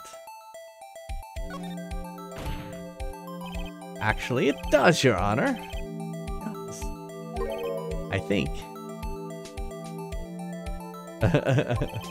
Meaning? I don't know what it means. It has to be what I think it is. But what does this mean? I don't know what it means. Well, let's hear what the defense has to say. You say the ID number of the detective who was murdered at the police department tells you something. What does it tell you?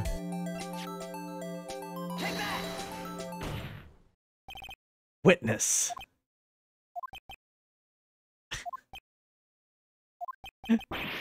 What is it, Mr. Wright? You're grinning like a schoolgirl on prom night. No, it's just I got confused. And this is news? Edgeworth. Huh? Just come out with both guns blazing like you always do. The police department, the prosecutor's office. 2 places, 2 detectives murdered at one time. Actually, I happen to have a police ID number here. Oh ho! Is it yours? No, Your Honor, I'm not a police officer. I'm a defense attorney, remember? This is the ID number of our victim, Detective Goodman. Shame on you, Righto. Personal IDs are top secret. Detective Goodman's ID number is 5842189.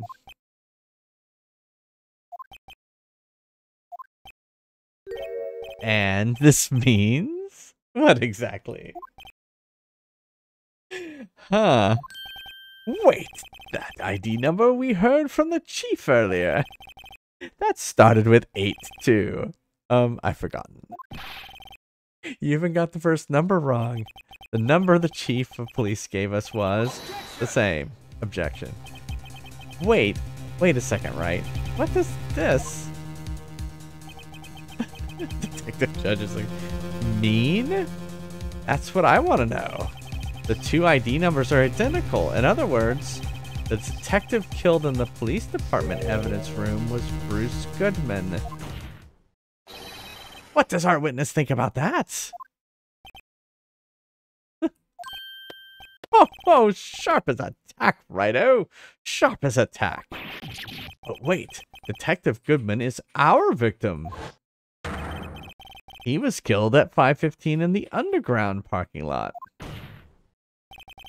Yet, a Detective Bruce Goodman was also killed at the police department in the evidence room at the exact same time.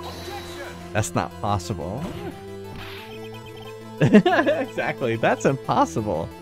So what we're saying is the same person was killed at the same time?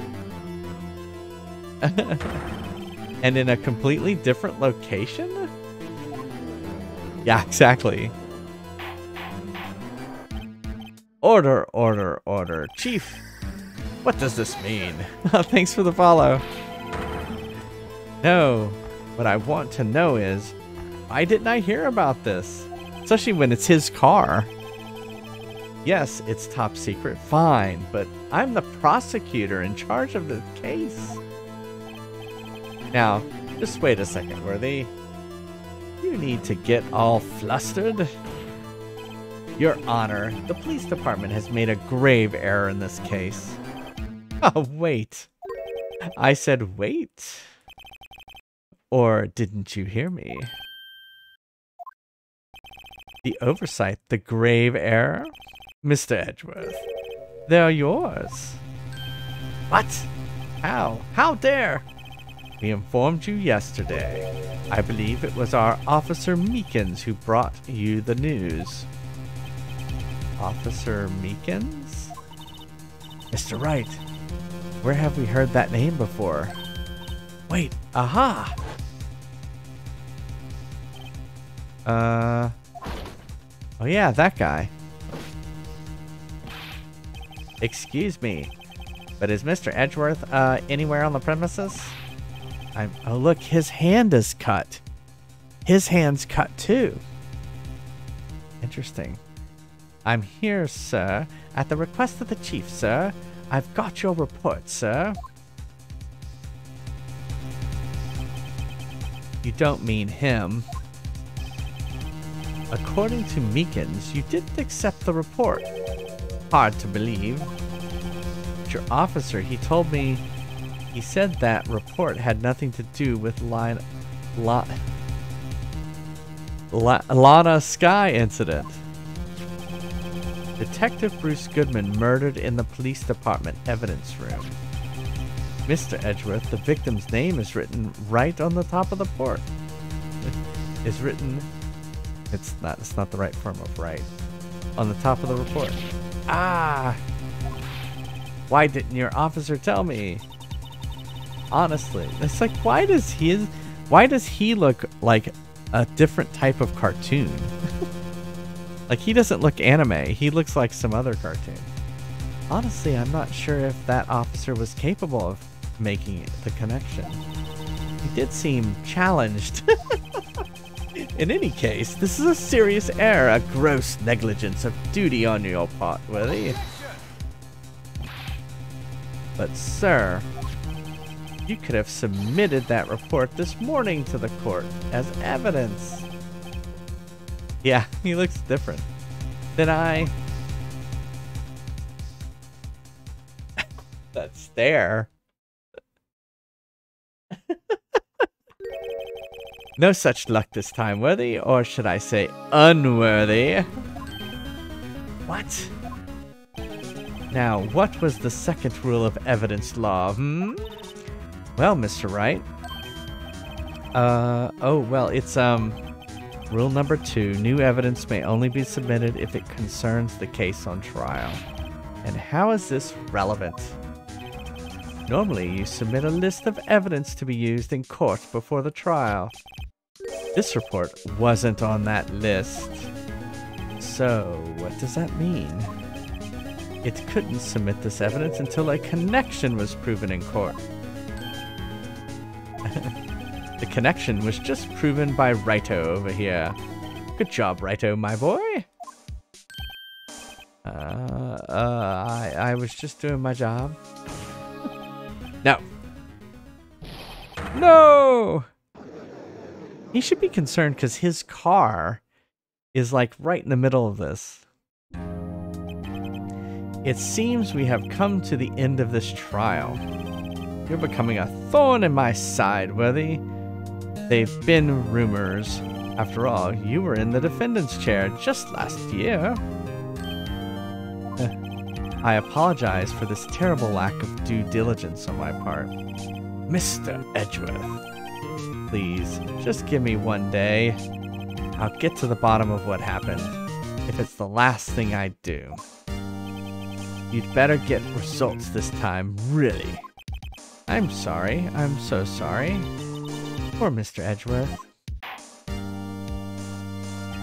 I don't think there's ever been an error this serious in the history of this court. We will grant one further day at the prosecution has requested. Will this be sufficient, Mr. Edgeworth? Yes, Your Honor. Thank you. Whatever your punishment for this is, for your sake, I hope it's not decisive. Very well. Court is adjourned. Yeah, it's just kind of weird. Alright, well that's where we're going to have to stop for tonight.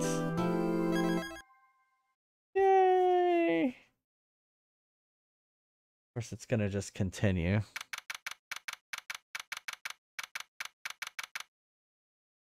That's where we're going to stop. Alrighty. Well, thank you everybody for being here. These cases are so long.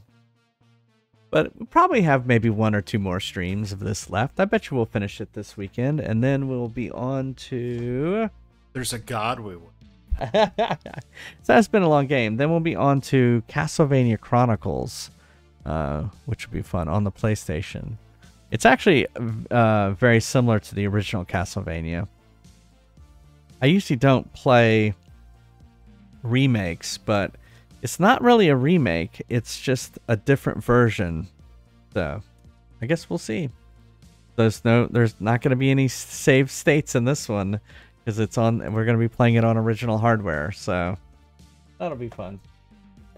So I stream every Monday, Wednesday, Friday, Saturday, and Sunday at 9:30 p.m. Eastern, with bonus streams on the weekends at 3 p.m. Eastern. So I'll be back tomorrow afternoon for some more Phoenix Wright Ace Attorney.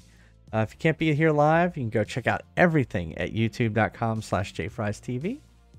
And if you're out there, you're just like, he's playing Phoenix Wright, I should go check him out. But you haven't followed, please follow. So you know when I start streaming again. And then thank you so much to all the people scrolling over there. They're my subscribers. Thank you all so much. I couldn't do it without y'all. They get all of these emotes. They get ad-free viewing. They get my appreciation. So much appreciation, my subscribers. And if you want to check out our Discord, there's a link to our Discord in chat.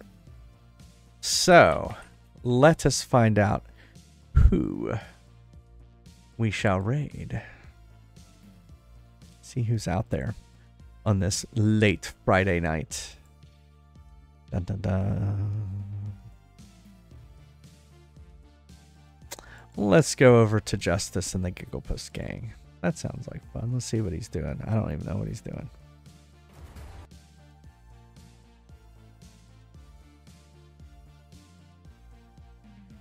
He is playing Elden Ring.